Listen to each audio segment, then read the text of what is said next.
Bago natin simulan ng kwento, please like and share the video at huwag na ding kalimutang mag-subscribe.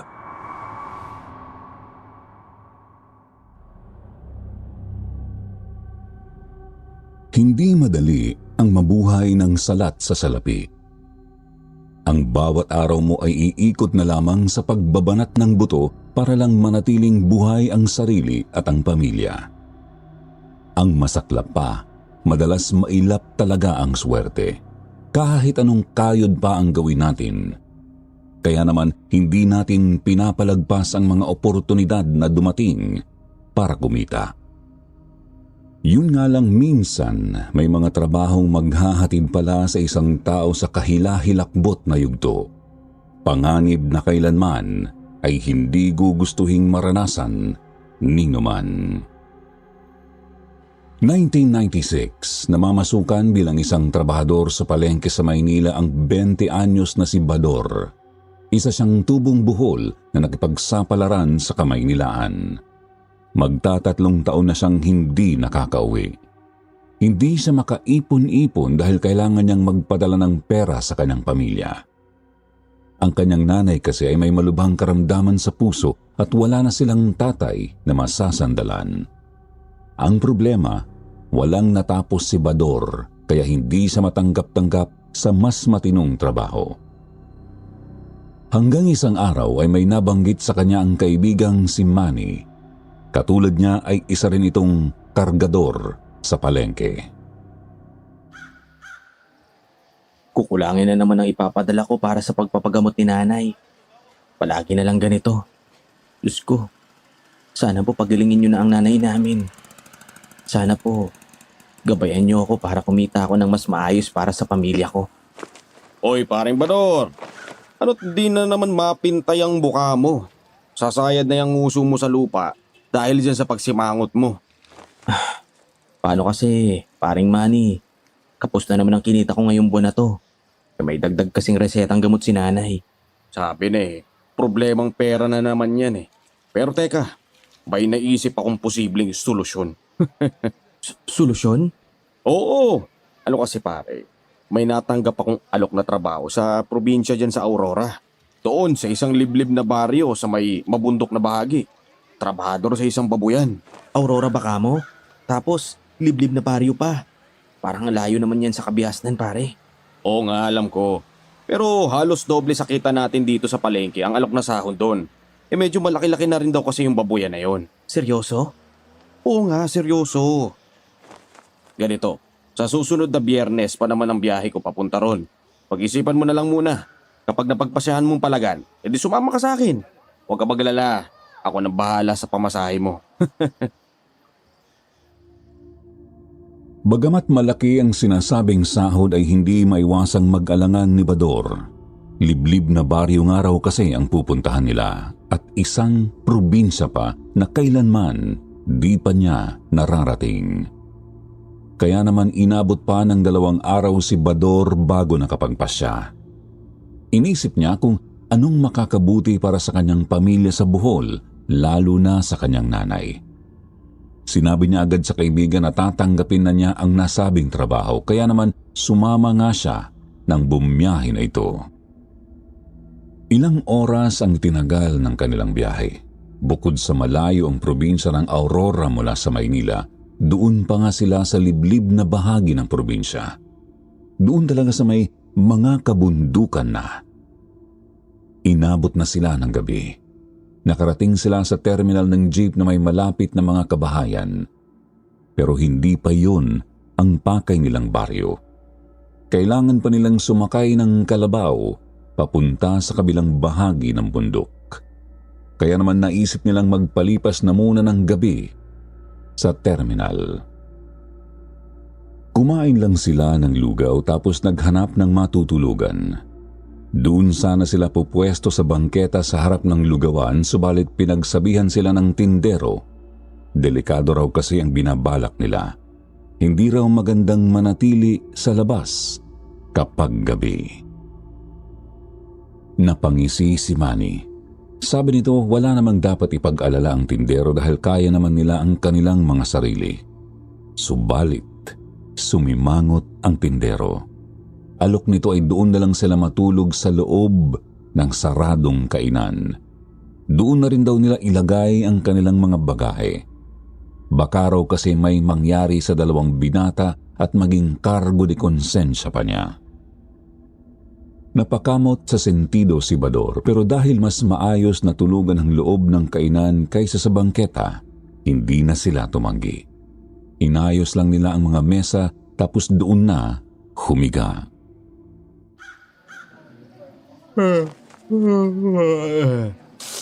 Ano ba naman yan Kaaga-aga, ang ingay-ingay sa labas.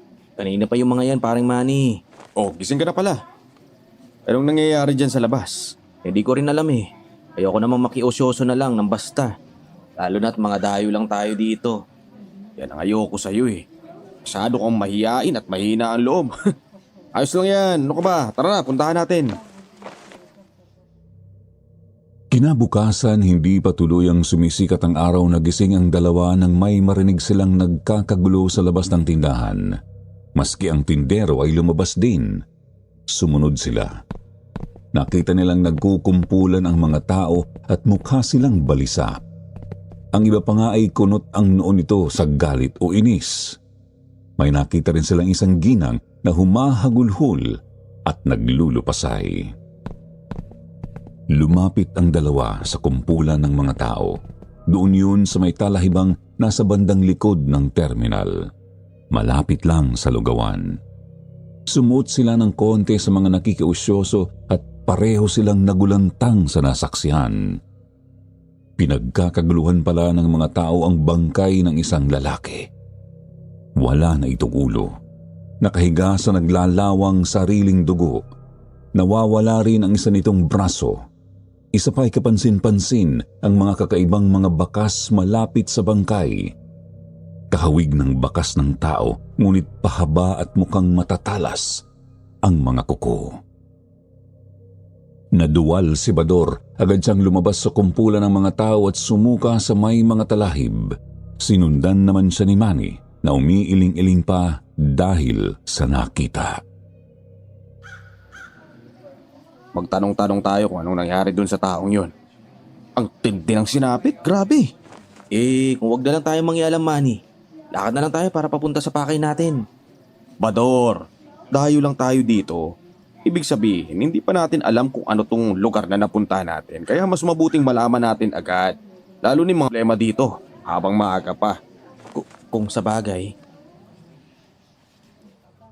Yun nga ang ginawa ng dalawa. Nagtanong-tanong sila sa mga taong naroroon kung ano ang nangyayari. Subalit kapag nalalaman ng mga taga-roon na sila ay mga dayo, sinasabihan lang silang huwag nang mangialam. Huwag na nilang isawsaw ang mga sarili sa problema ng kanilang lugar. Pero dahil nga doon sila magtatrabaho ay pinilit pa nilang magtanong sa iilan pang katao. Magkaroon man lang sila ng konting ideya kung ano ang nangyayari. Mahirap kasing lumusong sa lugar na di nila kilala nang walang nalalaman. Hanggang sa nilapitan sila ng isang matanda na halatang wala sa sariling katinuan. Napakapayat kasi nito at sabog-sabog ang buhok. Medyo madungis din ang damit na halatang ilang linggo nang di nalalabhan. Kulay kupas na pulang kamiseta tapos pantalong maong na maputik. Napatakip nga rin ang ilong si Bador dahil sa amoy ng matanda. Amoy hindi naligo sa loob ng ilang buwan. Ngumiti iyon sa kanila. Napaatras si Manny. Dilat na dilat kasi ang bilog na bilog nitong mga mata. Naninilaw na rin ang mga ngipin sa mabahong bibig. May gumagalang mga mamamatay tao rito sa amin. Sino po ba kayo, Lolo? At anong mamamatay tao po yung sinasabi nyo? Marami na silang napapatay, kaya kailangan ninyong mag-ingat. Nagtaka ang dalawa kasi mukhang maayos namang makipag-usap ang matandang iyon. Naisip nilang baka nagkamali lang sila ng unang tingin sa matanda.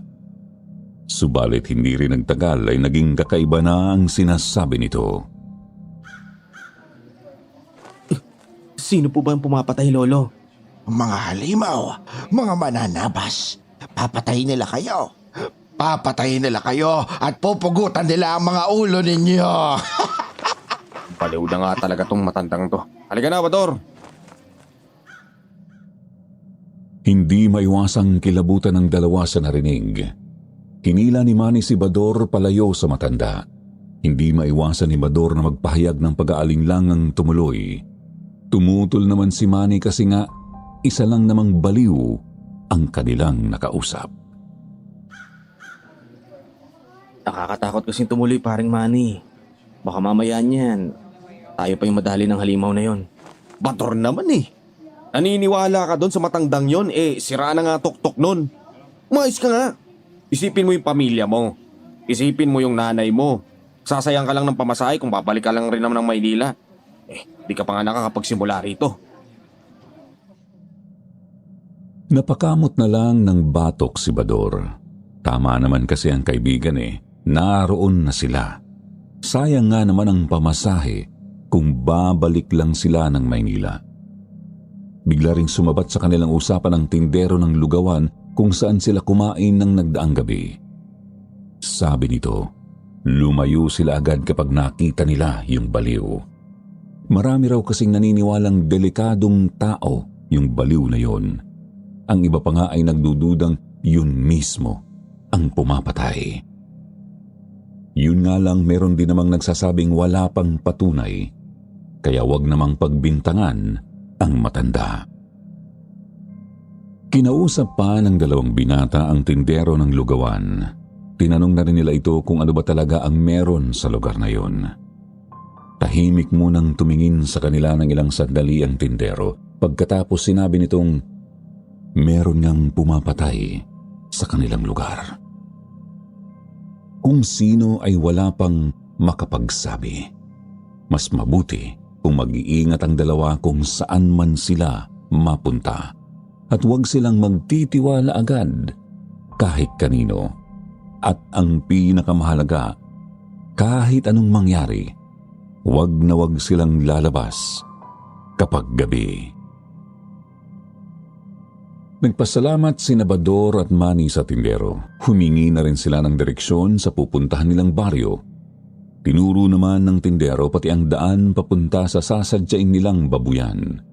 Sinabi nitong ang babuyang hinahanap nila ay may malapit na sagingan. Pagkatapos lumakad na nga sila papunta sa pakay na lugar.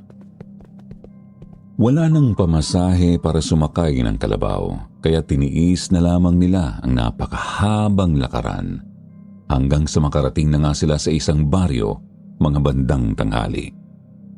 Naroroon nga sa likod ng bundok ang baryong yon at may malapit ding gubat.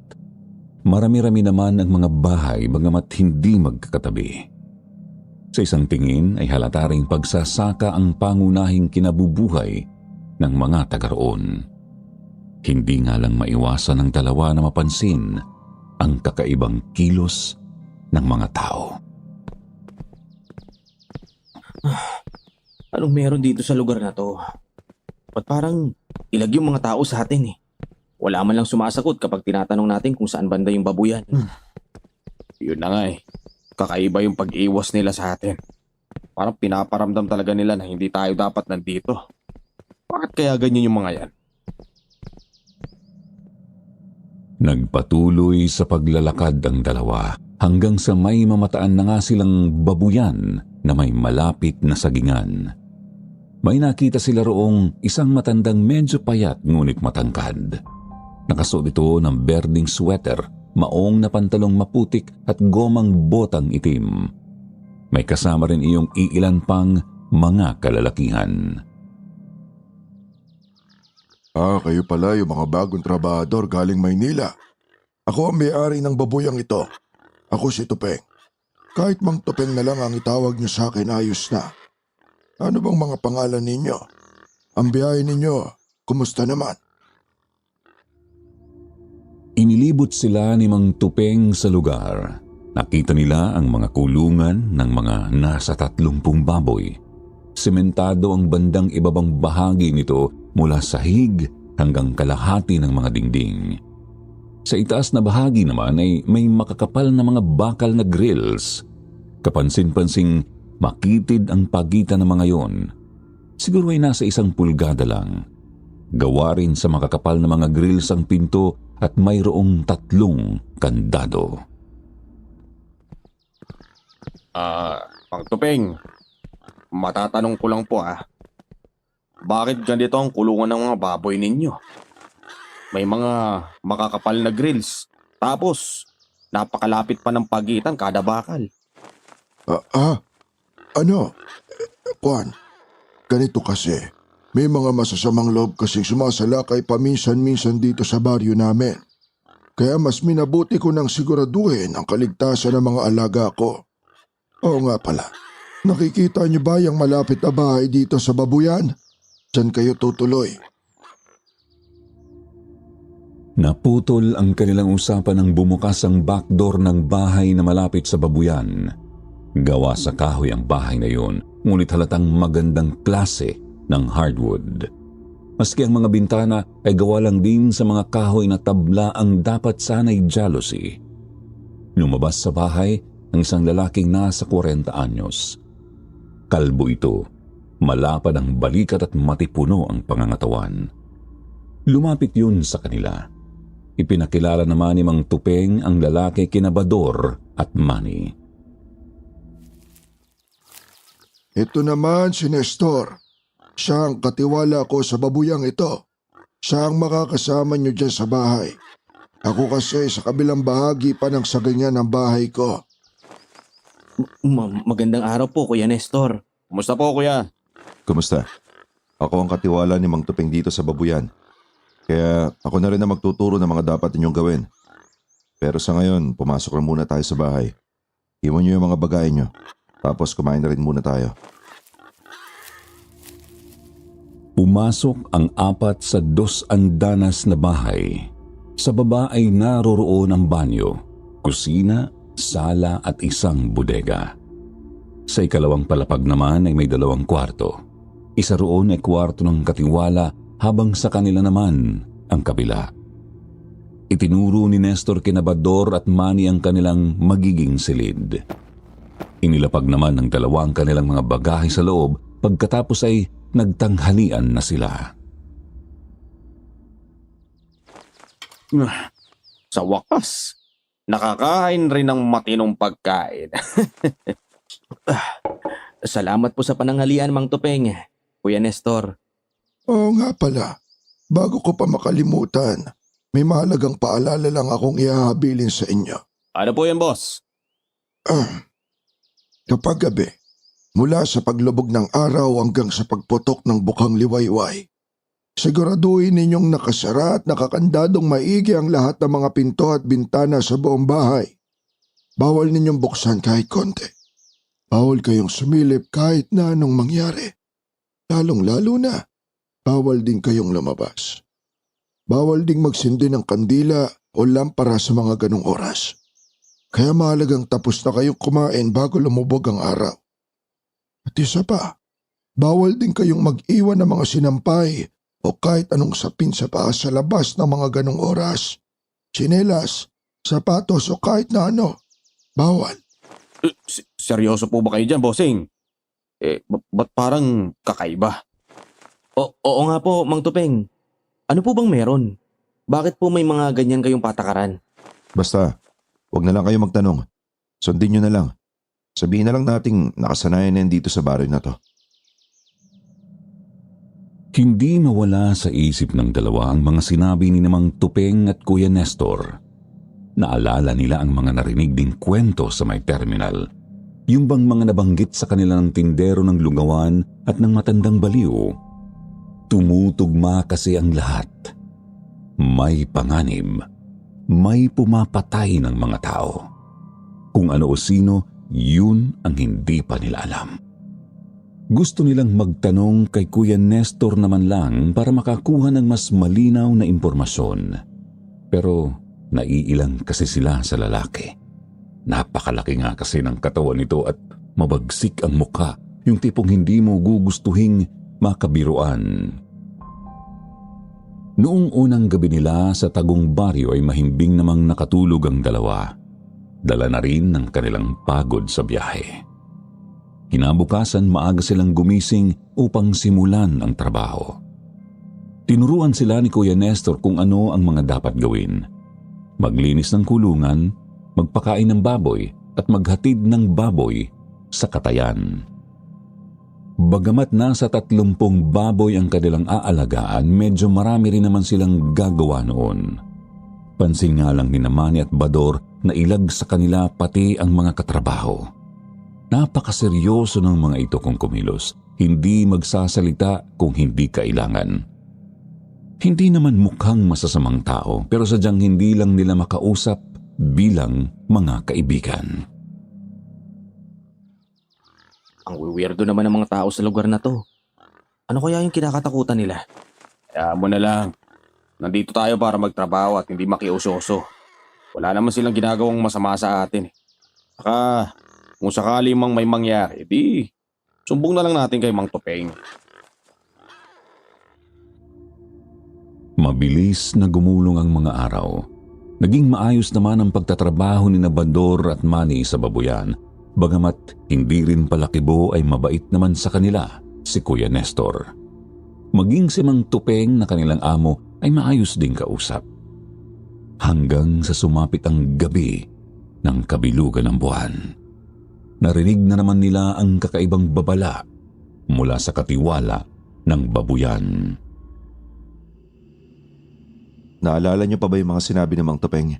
Bawal lumabas, bawal buksan ang mga bintana at pinto, bawal sumilip man lang, bawal magsindi ng anumang ilaw, bawal mag-iwan ng mga sinampay at sapin sa paa sa labas ng bahay.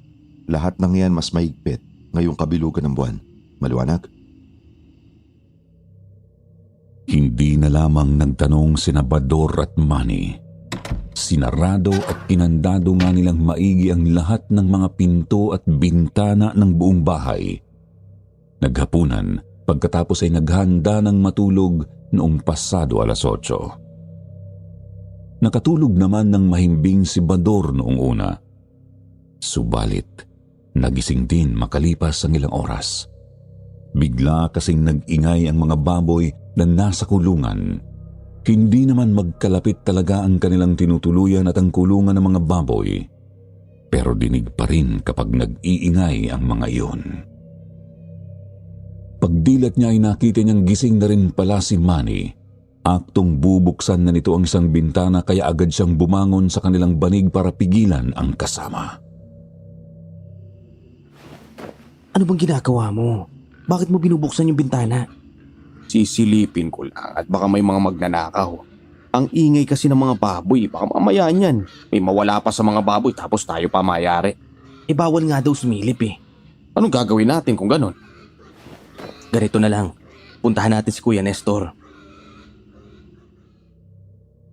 Lumabas nga ng kanilang kwarto ang dalawa. Parehong balisa at nababahala. Dumiretso sila sa kwarto ni Kuya Nestor, ngunit nadatnan nilang bukas na yun. Bumaba sila. Nakita nilang nakatayo ang katiwala sa may back door. O kuya, narinig nyo rin pala. Puntahan na po ba natin? Matulog na kayo ulit. Pero kuya, baka po kasi may mga magnanakaw ng baboy doon eh. Sige na, bumalik na kayo sa kwarto nyo. Ang kulit nyo rin eh. Sinabi ng bawal lumabas kapag gabi at bawal kahit silip man lang. Di ba kayo nakakaintindi? Sumunod na lang si Bador at Manny sa atas ni Kuya Nestor. Nag-aalangan man ay inisip na lang nilang ito ang nakakaalam kung ano ba ang nangyayari. Kung sakali mang mapasama nga ang mga baboy sa kulungan ay isusumbong na lang ito sa kanilang amo. Humiga ulit ang dalawa sa kanilang banig. Yun nga lang ay hindi sila makatulog sa ingay ng mga baboy. Si Bador nga ay hindi na rin talaga maganda ang kutob sa nangyayari. Hindi niya masabi kung bakit, ngunit nananayo ang kanyang balahibo lalo sa batok. Pakiramdam niya ay may kung ano o sinong may masamang pakay sa labas. Nagtagal pa ang pag-iingay ng mga baboy ng mahigit 1 oras. Nang tumahimik na ay napanatag na rin ang dalawa at nakatulog. Subalit kinaumagahan, nilunod din sila ng pagtataka nang magpunta sa kulungan ng mga baboy. Sa buong palibot kasi ng babuyan ay may maraming mga bakas ng paa. Kakaiba ang mga hugis ng mga yon.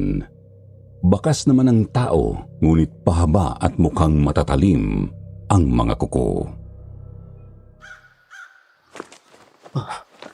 Anong mga bakas yan? Manny! Hoy, Manny! Halika dito, bilis! O bakit? Anong meron? Tignan mo. Anong klaseng mga bakas yan?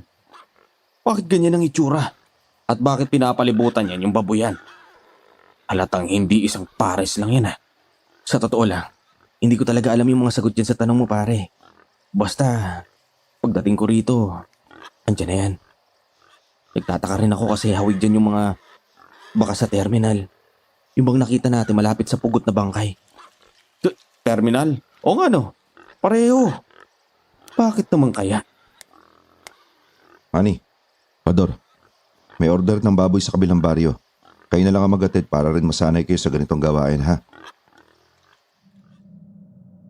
Kahit magulo pa rin ang mga isip ay sinunod na lang nila ang atas ng katiwala. Inihanda nga nila ang baboy na ihahatid. Tinali nila ang mga paa nito at saka isinabit sa kawayang kanilang bubuhatin. Ang paghahatiran nila ay hindi iyong pamayanang may terminal ng bus, kundi isa lang din iyong maliit na baryong malapit lang sa kanilang tinutuluyan. Kaya naman narating na nila ito agad sa loob lang ng isang oras na lakaran. Hindi nga lang nila inaasahang pati roon sa baryong iyon ay may dadatnan din silang kahindik-hindik na pangyayari. Pauwi na sana sila nang may madaanan silang kumpulan ng mga tao. Doon ay may isang umiiyak na ginang. Ang sabi ay nawawala raw ang kanyang anak na 14 anyos. Hindi raw nakinig nang balaan niyang huwag umalis papunta sa bahay ng isang kaibigan. Bador, tumulong tayo dun sa paghanap ng binatilyo. Baka mapagalitan tayo kapag nagtagal tayo. Hindi naman siguro tayo magtatagal Sige na. Konsensya na lang natin kapag di yun napuntahan dahil kinulang ng tao sa paghahanap. Tumulong nga sa paghahanap ang magkaibigan. Doon sila sumama sa grupong gagalugad sa makahoy na daan, pabalik sa tinutuluyan nilang baryo. Hindi nga nagtagal ay may natagpuan silang mga punong may bakas ng pananaga. Kinabahan si Bador. Unang kita pa lang niya sa mga bakas na yon ay hindi na maganda ang kanyang kutob. Sunod ay may napansin silang mga kakaputol pa lang na mga damo at maliliit na halaman. Sinundan ng grupo ang mga puno at halamang may bakas ng taga o mga hiwa hanggang sa matagpuan nga nila ang isang bangkay. Sa tansya nila ay katawan iyon ng binatilyong nasa 13 o 14 anyos. Ngunit hindi nila masabi kung yun ba ang nawawalang binatilyo dahil pugot ang ulo nito at isang braso. Nakahiga ito sa damuhang puno ng kanyang dugo. Malapit sa bangkay na mayroon ding iilang mga bakas ng paa na kakaiba ang hugis. Yung mga bakas na yan na naman, pareho ulit sa terminal at sa babuyan. Oo nga no. Ano ba kasing meron sa mga bakas na yan? Ano klaseng nilalang ang may gawa niyan? Kapag naman nagtanong tayo, wala namang sumasagot ng matino rito. Pinatawag ng grupong yon ang nanay ng nawawalang binatilyo. Bagamat walang ulo ay kinumpirma naman ng ginang na yun nga ang kanyang anak. Yun ay batay sa pangangatawan nito at suot na damit. Lalong gumulo ang isip ni Bador at Manny nang makauwi. Bumabagabag sa isip ni Bador kung bakit pareho ang bakas na nasa malapit sa bangkay at ang nasa palibot ng babuyan. Bakit ngayon lang kayo? Dapat kanina pa kayo nakabalik Mang Tupeng, ano po kasi, sa kabilang baryo po may nawalang binatilyo. Ano naman ang kinalaman nyo sa nawalang yon? Tumulong po kasi kami maghanap, bossing. Ayun nga nahanap namin sa may gubat pero pugot na yung katawan. Tumulong kayo sa paghanap ng kung sinong nawala. Hindi ko naman kayo binabayaran para mangialam sa mga ganap dito eh. Manong, pasensya na. Ulitin ninyo yan at talagang mananagot kayo sa akin. Ang akala ng magkaibigan ay magagalit ang kanilang amo dahil natagalan sila sa pagbalik.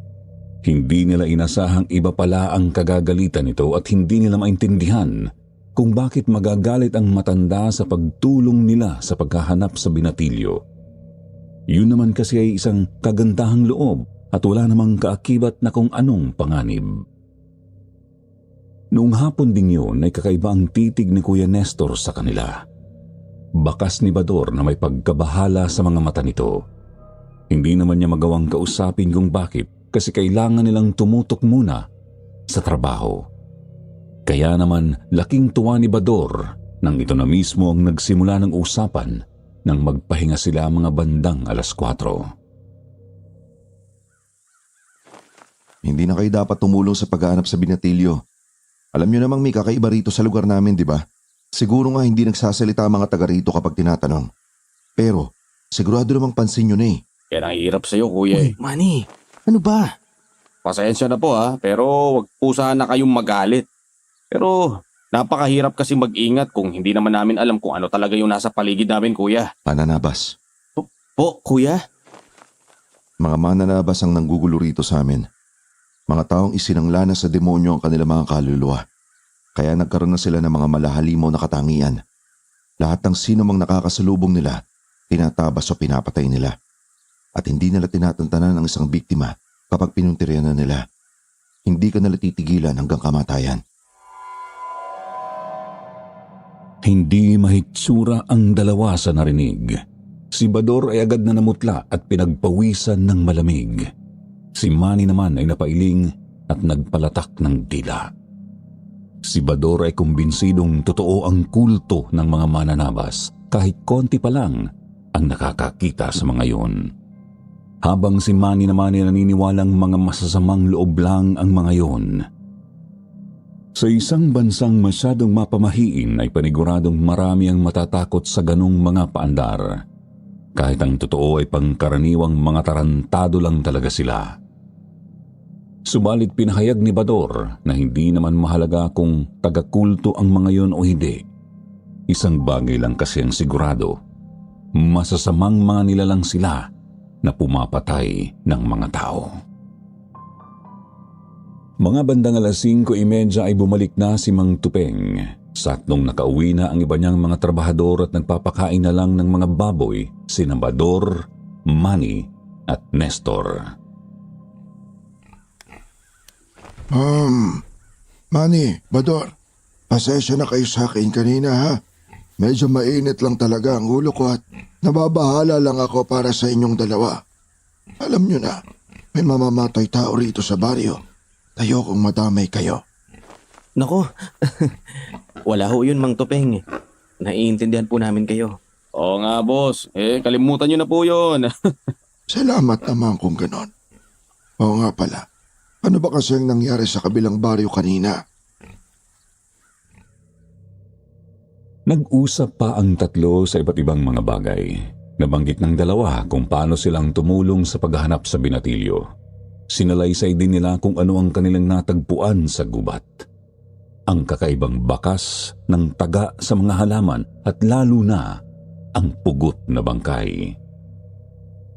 Ilang minuto pa ay naputol ang usapan ng tatlo nang may dumating na di inaasahang bisita. Mamatay ka na, Tupeng! Mamatay ka! Mamatay ka! Bakit karating yan dito? Anong problema ng baliw na yan? Alam mo ikaw, nakakapikong ka na. Ilang ulit mo nang ginugulo ang baboyang ko. Ilang ulit ko bang sasabihin sa'yong wala akong kasalanan sa'yo, hayop ka! Magbabayad ka, Tupeng! Magbabayad ka! Mukhang hindi yata talaga siya titigil, Mang Tupeng. Mang Tupeng, ako na pong bahala sa taong yan. Asikasuhin mo yan nang hindi na bumalik. Sagad na ang pasensya ko sa hayop na yan. Mabilis na kumilos si Kuya Nestor. Sa pilitan niyang inakay palayo sa babuyan ng baliw na matanda. Sina Bador at Manny naman ay hindi nakakilos sa kinatatayuan. Hindi nila akalaing tagaroon pala sa baryong yun ang nakausap nilang baliw sa terminal. Hindi sila pwedeng magkamali. Yun din mismo ang baliw na nakausap nila. Pareho pa nga ang suot na kupas na pulang damit at maputik na pantalong maong. Paliwanag ni Mang Tupeng, yun daw ay si Sanoy. Matagal na raw yung nabaliw mula nang mamatayan ng nag-iisang anak. Sakit daw talaga yun sa kanyang ulo dahil nga namamato na lang bigla-bigla. Dagdag pa ng kanilang amo, may sabi-sabi ring ang baliw na yun mismo ang pumapatay ng mga tao. Wala nga lang solidong patunay kaya hindi pa hinuhuli ng barangay. Tugma sa sinasabi ng tindero ng lugaw. Ano, paring Manny? Oo nga. Inala nila ron sa may terminal, may kinalaman yung baliw na yun sa mga pumatay. Mukhang posible nga kasi nananakit pala yung matandang yun. Naging matiwasay naman ang pagsapit at paglipas ng gabi. Kaya naman maagang nagising sina Bador at Manny ng sumunod na araw. Nagtaka nga lang sila dahil hindi talaga nagpakita si Mang Tupeng sa kanila buong umaga. Matapos magtanghalian ay umalis naman si Kuya Nestor para bumili ng mga bitamina ng mga baboy. Sumapit ang dapit hapon, wala pa rin ang kanilang amo. Dahil doon ay umalis si Manny papunta sa mismong bahay ni Mang Tupeng. Pagdating niya roon, wala siyang nadatnang kahit sino, bagamat bukas ang pinto at may nakatarak na isang napakatalas na itak. Bador! Bador! Si Bossing! Si Mang Tupeng! Nawawala! Ano ka mo? Paanong nawawala? Hindi ko alam. Basta, may nakatarak na itak pagbukas mo ng pinto. Diyos ko! Nabahala ang dalawa. Nagtanong-tanong sila sa mga trabahador at mga kapitbahay. Nakiusap silang maigi na sana kausapin na sila ng maayos ng mga yun. Tinanong nila kung nakita ba ng mga yun si Mang Tupeng, ngunit wala namang nakapansin sa matanda simula pa kagabi.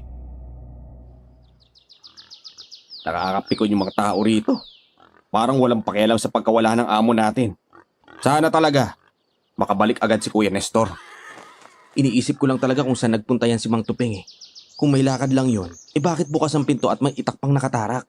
Yan ang hindi ko masasagot. Naisip ko nga, baka may kinalaman yung mga mananabas sa pagkawala ni Bossing. Akala ko ba, hindi ka naniniwala sa mananabas? Totoo man sila o hindi, isa lang ang sigurado. May pumapatay ng mga tao rito. Iniisip ko tuloy na baka may alam si Mang Sanoy sa pagkawala ni Bossing. Kung yung baliw nga ang pumatay, malamang dinukot niya yung amo natin. Huwag kang magsalita ng ganyan, Manny. Baka mamaya niyan, magkatotoo pa at may mangyaring masama kay Mang Tupeng. Pero aminin mo, posible di ba? Dahil sa naisip ni Manny, nagtanong sila sa isang trabahador kung saan ang bahay ng baliw na si Mang Sanoy. Sinabihan pa sila ng kausap na huwag nang mangialam para hindi magalit ulit si Mang Tupeng. Pero ipinilit pa rin nila ang pagtatanong, sino nga naman ang magagalit sa kanila kung nawawala nga ang kanilang amo? Hanggang sa napakibo na rin nila ang kinausap na trabahador. Nasa bandang gubat na raw pala ang bahay ng matandang baliw. Tahakin daw nila ang medyo paangat na bahagi ng gubat hanggang sa may matanaw silang kubo na nakasandal sa isang matandang akasya. Tinahak nga nila ang medyo paangat na bahagi ng gubat. Natanaw nila ang isang kubong nakasandal sa isang matandang akasya. Sinundan nila ang isang makipot na daang tumatagos sa halamanan. Subalit, napahinto ang dalawa nang may makita silang isang itak. Nakatarak sa mismong gitna ng makitid na daan. Balot ang patalim ng sariwang dugo na tumutulo pa diretso sa lupa. Ganito rin yung itak sa bahay ni Mang Tupeng.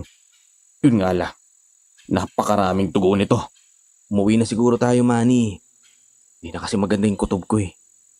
Masama rin ang kutob ko pare, pero pakiramdam ko, kailangan pa natin mag-imbestiga. Kung gusto pa natin makitang buhay si Mang Tupeng. Teka sandali. Diyan ka lang muna. Uy, Manny! Saan ka pupunta? Hoy! Mabilis na tinakbo ni Manny ang makipot na daan. Kabado namang sumunod sa kanya si Bador. Saglit na naman silang napahinto nang may mapansing isa pang dugo ang itak na nakatarak sa isang puno. May mga puno rin na may mga bakas ng taga gaya ng mga nakita nila sa paghanap sa binatilyo. May mga damo rin doon na nababahiran ng marami-raming dugo. Hindi nga lang nila masabi kung dugo ba iyon ng tao o hayop. Papadilim na rin noon kaya hindi maiwasan ni Bador na magpalinga-linga. Baka mamaya kasi ay may bigla na lang mangdamba sa kanila mula kung saan. Mang Sanoy, nandiyan po ba kayo? Manong? Gusto lang po sana namin kayo makausap. Manong! Manong! Hindi nagsayang ng oras si Manny. Pagkarating sa bakur ng bahay na nakasandal sa isang akasya ay agad niyang tinawag si Mang Sanoy. Yun nga lang, walang sumagot. Tanging sipon lang ng hangin ang nakuha nilang tugon mula sa paligid. Kinatok na rin ni Manny ang nakakandadong pinto pero tahimik pa rin talaga ang kubo. Sinubukan nilang sumilip sa siwang ng saradong bintana pero wala silang maaninag dahil nga sa dumidilim na ang langit. Wala ring anumang ilaw mula sa loob ng bahay kaya naman nang maubusan ng pasensya ay... Papasok ako. Sisirain ko yung kandado. Napapaliw ka na ba? Panghihimasok ng bahay ang gagawin mo, Manny. Ewan ko sa'yo. Alam mo nakakainis kang kasama eh. Kailangan kong gawin to para makita natin si Mang Tupeng. Kung natatakot ka, o sige, mauna ka nang bumalik sa bahay. Hindi nagpaawat si Manny. Sinubukan niya talagang sirain ang kandado sa pinto. Si Bador naman ay walang magawa kundi ang pilitin ng kaibigang huwag ituloy ang binabalak. Mapanganib nga kasi, lalo na kung totoong si Mang Sanoy nga ang gumagalang kriminal. Hindi pa rin nagpapigil si Manny. Sa halip ay binalikan nito ang punong duguan at kinuha ang nakatarak doong patalim. Napahilamos na lang ng palad sa mukha si Bador. Ang kalooban niya ay dumadagundong na, sinasabihan siyang umalis na kaagad, ngunit ayaw naman niyang iwan ang kaibigan. Hanggang sa natauhan na lamang siyang nabaklas na ni Manny ang kandado at nabuksan na ang pinto. Nakita niyang pumasok ang binata sa kubo. Pakiramdam niya ay lumundag ang kanyang puso sa kanyang lalamunan dahil sa kaba. Napakalamig na rin ang kanyang pawis. Hindi mapakali ang mga matang patingin-tingin pa rin sa madilim ng paligid. Ramdam din niyang may kung sinong nagmamasid sa kanila. Ilang sandali pa, nayanig na lamang siya nang biglang mapasigaw si Manny na nasa loob ng kubo. Walang ano-ano'y agad siyang kumaripas papasok. Ano nangyari doon? Umalis na tayo dito! Mamamatay tayo dito! Kanina ko pa yung sinasabi sa'yo. Ayaw makinig. Dali-daling lumabas ang magkaibigan at tinakbo ang makitid na daan sa gitna ng kakahuyan. Madapa-dapa pa si Bador dahil matindi na talaga ang pangangatog ng kanyang mga tuhod. Natisod din si Manny nang hindi mamalayan ang ugat ng isang puno. Huminto naman si Bador para alalayan ang kasama. Aray ko! Aray ko! Manny, wala na tayong panahon dyan. Halika na! Kumapit ka sa akin. Bilisan mo! Sabay na napalingon ang dalawa pabalik sa kubo nang may kumaluskos sa gawing iyon. Nanlaki ang kanilang mga mata nang may makita silang isang taong nakasuot ng robang kulay itim at salakot. Mabilis itong tumatakbo papunta sa kanila habang inaambahan sila ng karit. Noon din ay napatayo na si Manny at agad na silang kumaripas ng takbo. Mamamatay tayo rito, Bador. Ayoko pang mamatay. Ayoko pa! Saklolo! Tulungan niyo kami! Saklolo! Todo na ang bilis ng takbo ni Bador at Manny. Hindi na nila halos maramdaman ang mga binti. Di rin maawat ang kanilang pagsusumigaw ng saklolo, bagamat alam nila parehong walang malapit na bahay sa lugar na yun. Lumingon si Manny. Kita niyang napakalapit na pala ng mananabas sa kanila. Nakakapagtaka kasi medyo malayo pa naman yun nang huli nilang nakita. Sinabihan niya ang kaibigan na bilisan pa ang takbo. Lumingon naman si Bador at nanlaki ang kanyang mga mata nang mapansing may kakaiba sa itsura ng humahabol sa kanila. Bagamat tao ang pangangatawan ay kalis-kisin naman ng balat nitong kulay berde. Napansin din niya ang bunganga nitong puno ng nagtatalimang mga ngipin at may napakahabang dilang nakalawit. Hindi niya nakita ang mga mata nito dahil sa suot na salakot. Ngunit alam niya sa sariling hindi niya rin yun gugustuhing makita. Inambahan sila ng patalim ng mananabas. Napalingon ulit si Bador sa daan at pinilit na bilisan ng takbo. Ilang saglit pa ay nagulat na lamang siya nang mapadaing si Manny. Nilingon niya yon at nakita niyang dumudugo na ang likod nito. Nilingon niya ang mananabas. Kita niyang nakaamba na naman ang karet nito kaya mabilis niyang hinila ang kaibigan. Dahil sa ginawa ni Bador ay nawalan sila pareho ng balanse. Natumba sila sa padausdos na lupa at nagpagulong-gulong paibaba.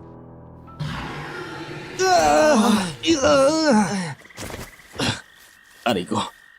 Ang sakit na katawan ko para akong pinugbog. Diyos ko. Anong klaseng nilalang yan? Wala nang oras. Baka sundan tayo niyan. Alika na, Bador! Nananakit man ang mga katawan ay pinilit pa rin ng dalawang tumakbo. Napansin nilang hindi na sila hinabol ng halimaw. Bagkus ay nanatili na lamang iyon sa medyo paangat pang bahagi ng gubat. Hula ni Manny, siguro dahil may malapit ng kabahayan sa lugar na yon, kaya hindi na sumunod ng basta. Nagtuloy-tuloy sina Bador at Manny papunta sa barangay hall. Pagkarating doon ay halos kumalas na ang kanilang mga baga sa pagkahingal. Naliligo na rin sila sa pawis at hindi na makapagsalita ng maayos. Agad naman silang inalalayan papasok ng mga tanod na naroroon. Sa gulat nila, nasa loob ng barangay hall si Mang Tupeng. Ano ba kasing nangyari sa inyong dalawa? Pasensya na po, bossing. Pero nag-alala po kasi kami sa inyo. Kaya hinanap namin kayo. At ayun nga, nakarating kami sa kubo ni Mang Sanoy. Walang sino mang taong naroon pero may ulo ng pinatang nasa mesa. Ano ka mo? Bukod puro, Mang Tupeng. May humabol din sa amin kung anong nilalang. Hinala ko, yun yung mananabas. Kayo, bossing. Bakit po kayo nandito? Ang totoo ay tinangay nga ako ni Sanoy. Dinala niya ako sa gubat. Mabuti na lang at nagawa ko makatakas. Pinilit ng dalawa na makapagkwento. Ginamot na rin ng mga taga-barangay hall ang sugat sa likod ni Manny. Mabuti na lang at mababaw lang naman yun. Hindi nga lang makapaniwala sina Bador at Manny na doon nga talaga galing ang kanilang amo. Hindi naman kasi nila yun nakita roon. Hindi kumbinsido ang kapitan ng barangay sa narinig na isang halimaw ang mananabas. Subalit hindi rin naman ito nagsayang ng oras. Agad siyang nagpasya na puntahan ang bahay ni Mang Sanoy upang mag-imbestiga. Sumama sa kanila sina Mang Tupeng, Bador at Manny. May dalang grupo na mga sulo kasi nga gabi na. May bitbit din silang mga itak pang depensa. Bumalik sila sa paangat na bahagi ng gubat, subalit di pa man sila nakakalapit sa kinaroroonan ng kubo. Natanaw na nila ang isang malaki-laki ring apoy. Anong nangyari dito? Bakit nasunog yung bahay ni Mang Sanoy? Ayos pa naman yung kanina. Yung mananabas. Baka sinunog yan ang mananabas.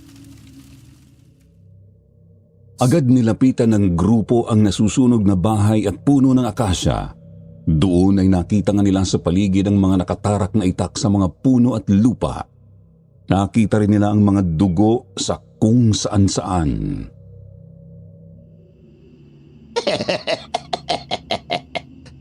Ang baliw. Ayan na tumatawang mag-isa sa harap ng nasusunog na bahay. Nasusunog ang bahay ko! Nasusunog ang bahay ko! Sunog!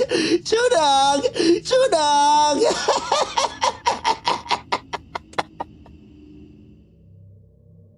Nagtulong-tulong ang mga taga-baryo na maapula ang apoy. Mahirap na kasi at baka kumalat pa iyon sa gubat. Hinalughog din nila ang buong lugar. Nakita nila roon ang kakaibang mga bakas na katulad sa natagpuan sa palibot ng babuyan. Bakas ng paa ng tao, ngunit pahaba ang mga iyon at mukhang matatalim ang mga kuko. Nang tuluyan ng mamatay ang apoy ay hinalungkat naman ng mga tanod ang sunog na kubo. Doon nakita nga nila ang ulo ng isang tao. Bagamat sunog na ang anit at bandang kaliwa ng mukha, makikilala pa naman ang hindi nasunog na bahagi nito. Kaya naman pinautos ng kapitan na ipadala yun sa kabilang baryo pagsikat ng araw. Malakas kasi ang hinala ng lahat na yun ang ulo ng binatilyong pinugutan. Si Mang Sanoy naman ay dinakip at kinulong sa barangay hall. Tuloy-tuloy pa rin ito sa pagdudumaldal ng kung ano-ano tungkol sa mga mananabas. Pasado 10:00 na nang makabalik si Nabador at Manny sa kanilang tinutuluyang bahay. Naroroon na si Kuya Nestor.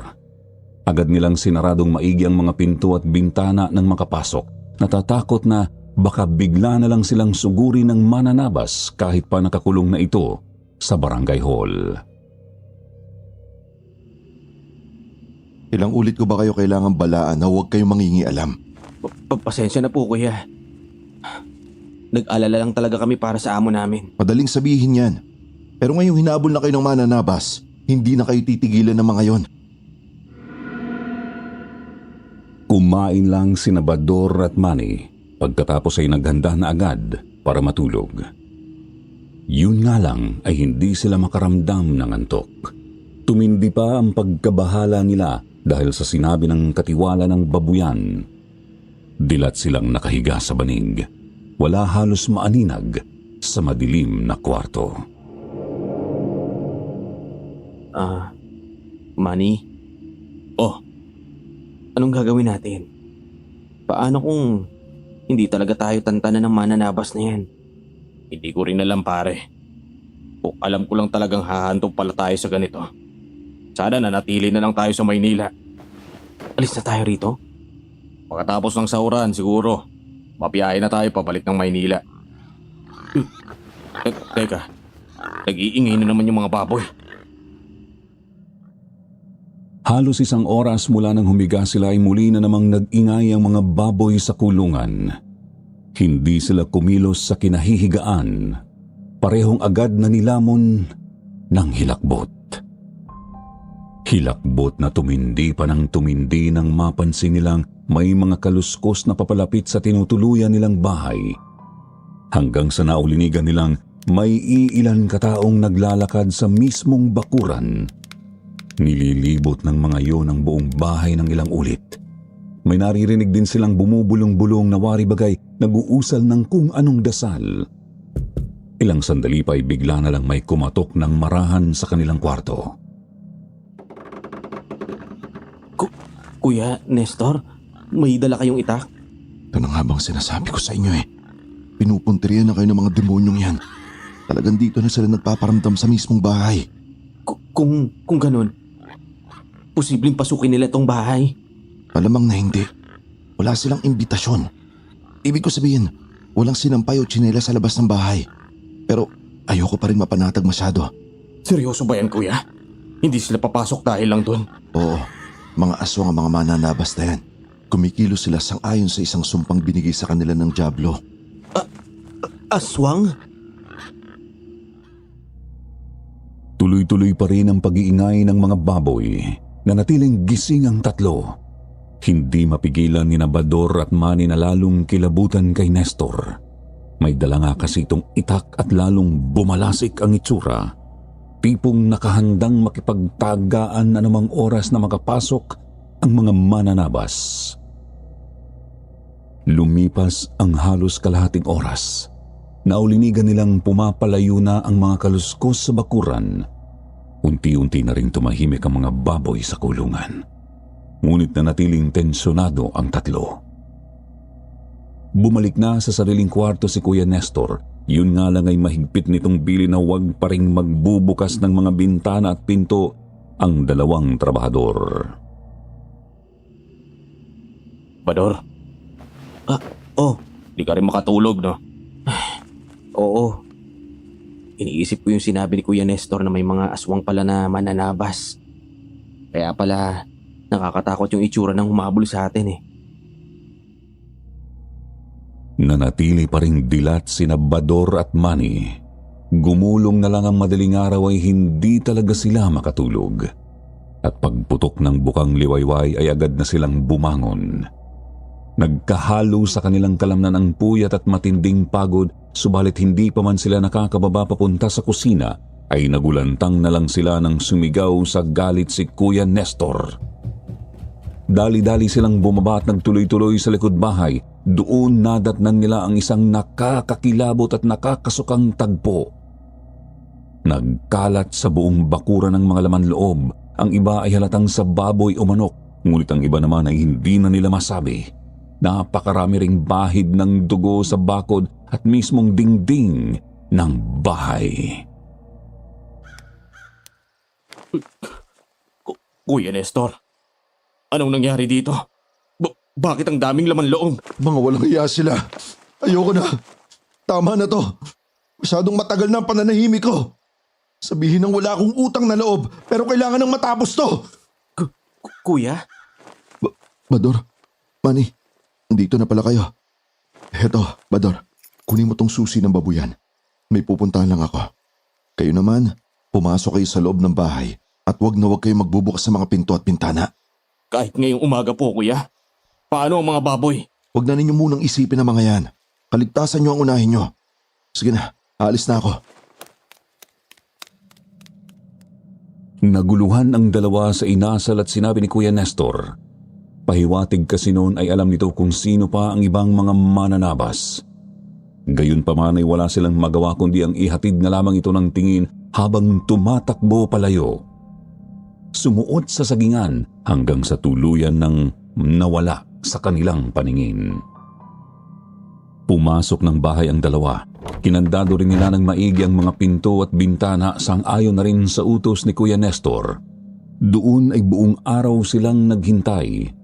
Ni hindi sila lumabas noong oras na ng pagkain ng mga baboy. Hinayaan lang nila itong mag-ingay ng mag-ingay. Nakapagtataka rin kasi mukhang walang kahit isa sa ibang mga trabahador ang dumating. Sumapit ang dapit hapon at gabi. Wala pa rin si Kuya Nestor. Maski si Mang Tupeng ay hindi rin dumating para hanapin o sermonan sila. Noon ay buo na ang kanilang pasyan, umalis na lang at bumalik ng Maynila. Nagsimula na silang mag-empake ng kanilang mga gamit. Hindi na kasi talaga sulit na manatili roon lalo't pinupunteriya na sila ng mga mananabas. Ayoko na rito, Manny. Masyado nang weirdo yung mga tao. Gusto ko nang bumalik ng Maynila o umuwi na lang sa amin sa Bohol. Sa totoo lang, pare, lusaw na rin yung katapangan ko. Iisip ko ngang umalis na tayo dito bukas. Huwag na nating hintayin yung sakuran. Manny! Bador! Tulungan niyo ako! Si Kuya Nestor? Puntahan natin! Dali! Paglagpas ng alas 9 ay bigla na lang nilang narinig na nagtawag si Kuya Nestor mula sa labas. Kahit bawal buksan ang pinto ay agad naman nila yung pinuntahan sa likod bahay. Tumambad sa kanila ang duguang lalaki. Putol na ang isang braso nito. Napakaraming punit ng damit at may maraming sugat sa buong katawan. Kuya Nestor! Anong nangyari sa inyo? Bakit putol ang isang braso ninyo? At napakarami niyong sugat. Mamaya na yan, Manny. Ipasok na muna natin si Kuya. Ang pinto. Huwag ninyong kakalimutang isarado ang mga pinto at pintana. Hahabulin nila tayo. Taranta nilang binitbit papasok ng backdoor si Kuya Nestor. Halatang konti na lang ay hihimatayin na talaga ang lalaki. Kinandado nila ulit ang pinto tapos pinaupo nila ang katiwala sa may kusina. Mabilis namang kumuha ng damit si Bador para ipambalot sa putol na braso ni Kuya Nestor. Aray!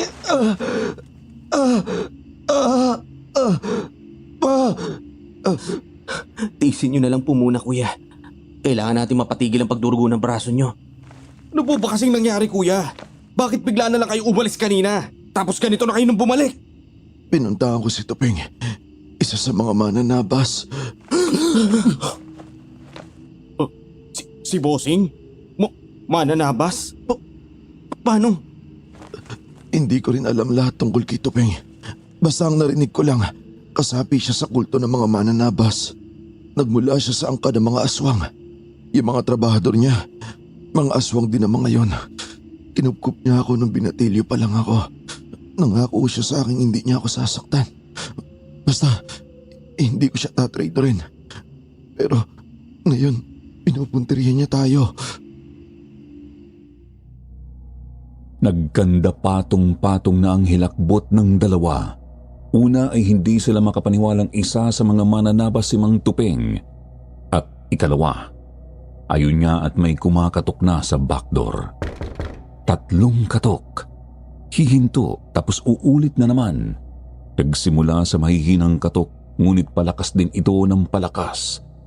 Ilang sandali pa, kinakatok na rin ng mga nasa labas ang harapang pinto at ang mga saradong bintana.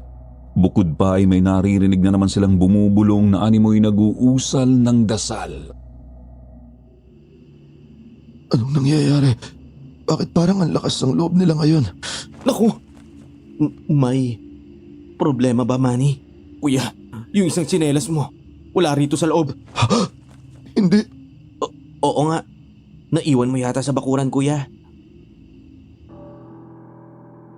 Agad na inakay ng dalawa si Kuya Nestor paakyat ng hagdan, subalit nangangalahati pa lamang sila ay kinakalampag na talaga ng mga nasa labas ang backdoor. Halatang pakay na nilang sirain yun para makapasok. Binilisan nila ang pag-akyat sa hagdan. Dumiretso sila papasok sa kwarto ng katiwala dahil doon may matibay na kandado sa loob.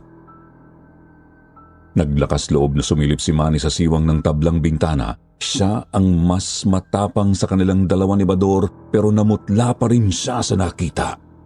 May iilang katao kasing nagpapaikot-ikot sa bakuran. Sa tansya niya ay nasa 8 o 10 ang mga yun. Pawang mga nakaroba o nakasalakot. May bitbit ding mga patalimang mga yun. Itak, tabak o di naman kaya ay karit. Makinig kayo. Sumempo kayo para makatakas. Kami? Paano ka, kuya? Huwag niyo na akong isipin. Ang mahalaga makatakas kayo. Magiging pabigat lang ako kapag sinama niyo na ako. Marami ng dugo ang nawala sa akin. Hindi pwede yung kuya. Kung tutuusin, kasalanan nga namin kung bakit kayo nadamay dito. Hindi ganun yun, Manny. Sadyang pinili ko ng tumalikod. Hindi ko na sila matiis. Ito at pinupuntirin na nga nila kayo. Tapos gumawa pa sila ng paraan para maparatangan ng pobreng baliw na si Mang Sanoy. Kinausap ko si Tupeng kanina. Sinabi kong hindi na ako sang-ayon sa kanilang ginagawa. Iyon ang dahilan kung bakit muntik na nila akong patayin kanina. Lalong lumakas ang pangangalampag sa backdoor. Sumilip si Bador sa bintana at napansin niyang wala ng mga tao sa bahaging yun ng bakuran. Lahat sila ay naruroon na sa may pinto sa kusina. Doon na sila nakapagpasyang buksan na ang bintana. Kailangan nilang magtanggal ng mga 3 o 4 na tablang kahoy mula roon upang makalusot. Subalit hindi pa man sila nakakapagtanggal ng sapat na dami ng tabla ay bigla nang may kumalabog sa ibaba. Nabuwal na ang pinto sa likod. Tarantang nagpatuloy sina Bador at Manny sa pagtanggal ng tabla sa bintana. Si Kuya Nestor naman ay sinadyang sumandal sa pinto upang hindi yun basta mabuksan. Hindi nga nagtagal ay may kumalampag na sa pinto ng kinaroroonan nilang silid. Sakto namang nakapagtanggal na sila ng sapat na tabla para makalusot sa bintana. Umakas na kayo! Bilisan niyo na! Naunang lumusot at tumalon si Manny. Tuloy-tuloy ang pagkalampag sa pinto. Nanghihina na si Kuya Nestor. Kumilos na si Bador. Inilusot ang mga paa palabas ng bintana, subalit hindi pa man sa tuluyang nakakalusot ay bigla na lang natumba sa lapag si Kuya Nestor. Kasabay din noon, biglang nabaglas ang kandado ng pinto at puwersahan iyong binuksan ng isa sa mga mananabas. Kitang-kita ni Bador kung paanong bumaon sa lieg ni Kuya Nestor ang isang tabak. Sa gulat niya ay nakabitiw siya sa kinakapitang bintana. Nahulog at naitukod ang kaliwang braso. Subalit wala ng panahon para umaray. Taranta siyang tinulungan ni Manny para makatayo at dali-dali na silang tumakbo palayo. Dinig nilang umatungal na parang mga halimaw ang mga mananabas. Lumingon sila sandali at nakita nilang nagsilong daga na rin ang mga yon palabas ng bintana. May mga dumaan din palabas ng backdoor at kitang-kita nilang isa sa mga yon, si Mang Tupeng. Saklolo! Tulungan niyo kami! Mga kapitbahay! Saklolo! Maawa po kayo! Tulungan nyo kami! Walang tutulong sa inyo mga hangal. Mamamatay kayo. Mamamatay kayo. At magiging mga alay sa aming Panginoon. Hindi malaman ng dalawa kung saan pupunta. Sigaw sila ng sigaw ng saklolo ngunit wala namang nagbubukas ng pinto para sa kanila. Bagay na nauunawaan naman ng dalawa. Hindi nga kasi tumitigil sa pagtugi sa mga mananabas sa kanilang pinupuntirya hanggat hindi ito namamatay. Kaya walang naglalakas loob na magsugal ng sariling kaligtasan para lang sa kanilang dalawa.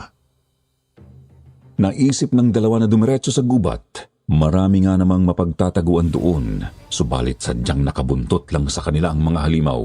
Hindi sila makapagtago dahil makikita lang din ng mga humahabol kung saan sila susuot.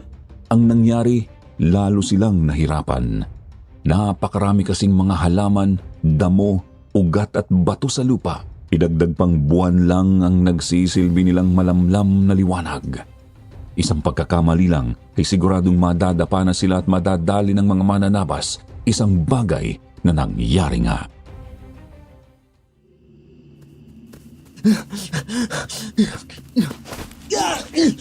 Nita! Aray ko! Manny! Manny! Tumakas ka na, Bador! Bilisan mo! Hindi na ako makakatakbo. Natisod na yung pa ako. Pero Manny! Bilisan mo na! Nandiyan na sila! Tumakbo ka na! Tumakbo! Hinagis ni Mang Tupeng ang hawak na itak. Bumaon yun sa batok ni Manny. Agad namang binunot yun ng matanda at inambahan ng taga-sibador. Mabuti na lang at mabilis nang nakatakbo ang binata palayo.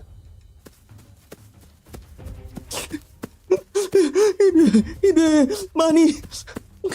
Bakit kailangan mangyari to? Bakit? Sumuko ka na, Bador. Huwag mo nang pahirapan ang sarili mo. Tuloy-tuloy pang tumakbo si Bador kahit gusto nang bumigay ng kanyang mga binti at baga, hindi pa rin siya nagpadaig sa pagod. Yun nga lang ay sadyang mahirap ang daan sa gubat, kaya naman di niya agad napansin ang isang nakausling ugat ng puno. Nadapa ang binata. Pinilit niyang bumangon. Sandali siyang lumingon at nakitang inaambahan na siya ng patalim ng kanyang amo. Naiharang ng binata ang kanan niyang kamay. Putol ang kanyang hinlalaki. Bumalik siya sa pagtakbo. Naramdaman niya ang pawis sa kanyang mukha. Pinahid niya iyon gamit ang kanyang palad, ngunit gumuhit lang ang dugo mula sa naputol niyang daliri. Napakasakit para sa kanya na talikuran ng matalik na kaibigan. Ngunit sa dikta ng kanyang karuwagan ay ayaw pa niyang mamatay. Saklolo! Tulungan niyo kami! Kung sino mang nakakarinig sa akin! Hinabulan ko naman ang nabas! Saklolo! Saklolo! Ah! Teka, pabalik na ba ako? Ilang minuto pa sa pagtakbo ay namalaya na lang niyang pamilyar na ang daan ng kanyang tinatahak. Hindi na gaanong makahoy. Nakita niyang pabalik na pala siya sa baryo. Binilisan pa niya ang pagtakbo hanggang sa matanaw na niya ang babuyan. Wala rin siyang matanaw na mananabas sa paligid maliban sa mga nakabuntot sa kanya. Kumapit siya sa kapirasong Pag-asa. Kinapa niya ang bulsa at naroroon nga ang susi ng kulungan. Tinodo niya ang bilis ng pagtakbo. Kasabay noon ay dinukot niya ang susi mula sa bulsa. Taranta niyang binuksan ang 3 kandado ng bakal na pinto. Nagkandamali-mali pa siya dahil sa panginginig ng mga braso at sa putol na hinlalaki. Naman! Makisama ka naman! Hindi ako pwede patagalan! Nang mabuksan niya ang pinto, agad naman niyang kinabit ang mga kandado sa mga grills. Hindi na niya iyon mailulusot sa lagayan mismo ng mga kandado sa labas, kaya umasa na lamang siyang uubra na ang kanyang ginawa. Ikakabit na sana niya ang ikatlong kandado nang bigla naman siyang inambahan ng taga ni Mang Tupeng. Mabilis niyang kinabig ang sarili, umatras at nagsumiksik sa may sulok ng kulungan. Talagang nakakahanap ka pa ng paraan, ha? Humanda ka sa aking bata ka. Maswerte ka at wala akong kopya na mga susing yan. Ngayon, manalangin kang hindi namin mawawasak ang tarangkahan ng kulungan. Diyos ko, mahal Panginoon, tulungan niyo ako. Iligtas niyo po ako mula sa demonyong to. Nagsumiksik si Bador sa may sulok ng kulungan. Nagsumiksik din sa kanyang tabi ang nag-iingay na mga baboy. Doon sa natauhang matagal ng saksi ang mga baboy na yon sa ginagawa ng mga mananabas. Kaya sila nag-iingay dahil alam nilang mga alagad ng dilim ang mga halimaw sa labas ng kulungan. Kumakalansing ang mga patalim ng mga mananabas sa mga bakal na grills ng kulungan. Isinubsob ni Bador ang mukha sa kanyang mga tuhod. Ang naputol naman niyang hinlalaki ay binalot niya ng panyo. Hindi siya nag-angat ng tingin kahit dinig na dinig pa rin niya ang mga ungol at angil ng mga aswang sa labas ng kulungan. Nanginginig man ay pinilit niyang manatili sa loob hanggang sa maramdaman na lang niya ang sikat ng araw sa kanyang balat. Nagpalinga-linga si Bador. Wala nang mga mananabas sa labas. Doon na siya tumempo. Tumayo at binuksan ang pinto ng kulungan. Mabilis siyang lumabas, subalit di pa man siya nakakalayo ay... Saan ka pupunta, Bador? Mang Tupeng? Halos kumalas ang puso ni Bador mula sa kanyang dibdib nang makita ang amo. Nakaanyong tao ito noong oras na yon at pangkaraniwan lang din ang suot. Bagamat may nakasukbit pa ring itak sa bewang. Napakaswerte mo, alam mo ba yon? Ngayon ay may isang buong araw ka para tumakas. Pero magbabalik ang anyong aswang namin. Kapag hindi ka nakalayo bago magdilim, alam mo na ang kahantungan mo. Mang Tupeng, sabihin niyo sa akin, bakit niyo to ginagawa? Bakit kayo pumapatay ng mga tao? Simple lang. Para sa kaluwalhatian ng Panginoon. Sumpang Panginoon yan. Ano na, Bador? Takas na. Yan ay kung ayaw mong matulad kina Nestor, Manny at Sanoy. Ang baliw na napatay sa loob mismo ng barangay hall. Mamatay na kayo!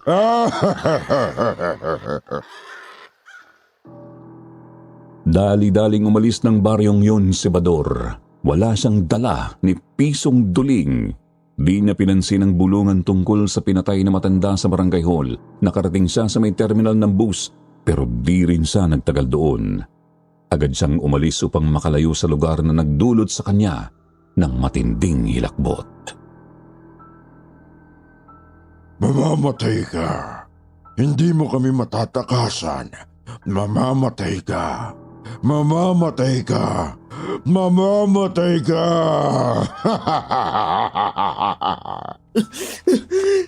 Tama na! Tiyalan niyo na ako! Ayoko na! Ayoko na!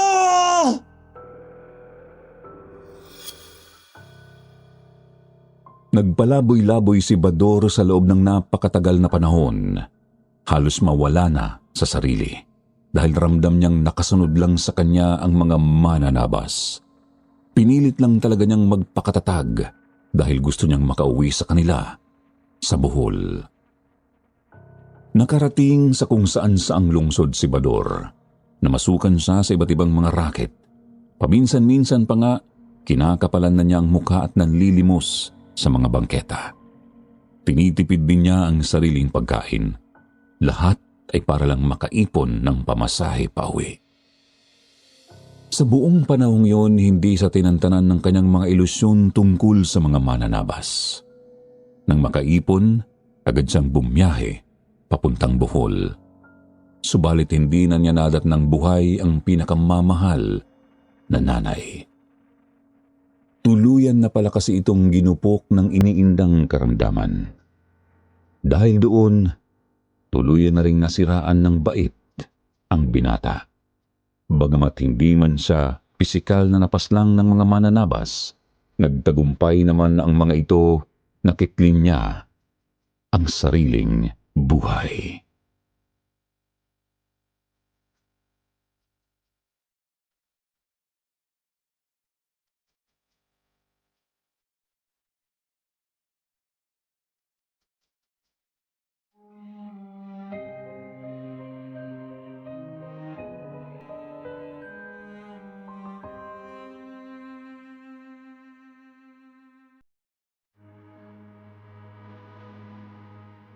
Kumakain ng ahas. Kumusta, Sir Jupiter?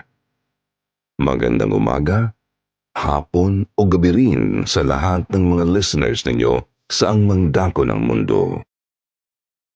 Tawagin niyo na lang akong Paulo. Nandirito na po ako sa Baguio ngayon pero galing talaga ako sa Kalinga Province. Lumaki po ako sa isang payak na pamumuhay sa isang medyo liblib na pamayanan. Pagsasaka, pangangahoy at pangangaso ang pangunahing ikinabubuhay ng pamilya namin. Subalit ang aking tatay Ramon ay may isang kakaibang libangan na hindi ko makuhang magustuhan. Mahilig siyang manghuli ng ahas sa gubat. Tapos, niluluto. At ang libangan niyang ito rin mismo ang naghatid ng matinding trahedya sa aming tahanan. Sir Jupiter, kinamulatan ko na pong ganun si Tatay Ramon. Siguro mga 1 o 2 beses sa isang linggo ay pumupunta siya sa gubat para manghuli ng ahas. Minsan, kasama ako. Pero madalas ay hindi. Kapag nakakahuli, dinadala niya agad ito sa bahay para adobohin. Pinupulutan nila ito ng kanyang mga kainumang taga-baryo lang din. O di naman kaya, inuulam nila ni nanay. Sina nanay at tatay lang kasi ang kumakain ng ahas sa pamilya namin dahil natatakot kami ng 2 nakababata kong mga kapatid. Mas gusto namin ng mga kapatid ko noon ang mga ibon, baboy ramo, o dagang bukid. 1980s sa lugar namin. Nasa 13 anyos po ako noon, Sir Jupiter. Isang maaliwalas na hapon sa karaniwan ay sinama ako ni tatay sa gubat. Mangangahoy ako habang siya naman ay manghuhuli ulit ng ahas. Bitbit namin ang malalaking mga sako at 2 itak. Nakatuon lang ako noon sa pangunguha ng mga tuyong sanga na gagawing panggatong. Si Tatay Ramon naman, ayun, at dumiretso sa masukal at matalahib na bahagi ng gubat. Hindi nga po ng tagal, bumalik na si tatay sa kinaroroonan ko. Bitbit niya ang sakong halatang meron ng laman. Tapos ang lapad din ng kanyang ngiti. Tinanong ko si tatay kung bakit iba yata ang saya niya noong sandaling yun. Sagot lang niya, malalaman ko rin kapag nakauwi na kami at nakita ko na ang kanyang huli. Kaya itinuon ko na ulit ang pansin sa pangangahoy hanggang sa lumakad na nga kami pabalik ng baryo. Pagkarating namin ng bahay, dali-dali ngunit maingat na binuksan ni Tatay Ramon ang sako. Pinakita niya sa amin ni nanay at mga kapatid ko ang kanyang nahuli. Sir Jupiter, Nanlaki ang mga mata namin kasi kakaiba ang itsura ng ahas. Itim na itim ito, kasing itim po talaga ng uling, bagamat makinis. Kapansin-pansin ding may kulay pulang mga guhit ang kanyang katawan. Kasimpula ng dugo.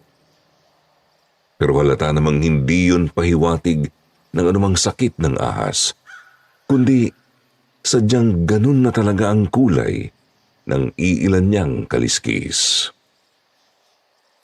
Hindi ko naman alam kung bakit bigla akong kinutuban nang napatitig ako sa mga mata ng ahas.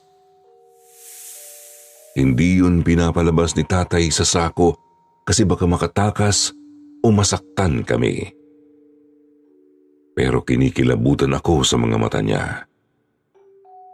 Hindi ko alam kung naramdaman din ba yun ni na tatay, nanay at ng mga kapatid ko. Basta pakiramdam ko ay nakikipagtitigan ako sa isang galit na tao noong sandaling iyon. Pansin ko ring mas agresibo ang ahas na yun kaysa sa iba. Masyado kasi itong naglulumikot. Nag-aalinlangan nga si Tatay Ramon na basta na lang ilabas yung ahas sa sako para katayin. Sinabihan pa niya akong tawagin ang kaibigan niyang si Mang Selo para magpatulong. Mahirap na raw kasi at baka matuklaw pa kami. Nakita ko ring namangha si Mang Selo nang makarating. Di pa raw kasi siya nakakakita ng ganung ahas sa buong buhay niya.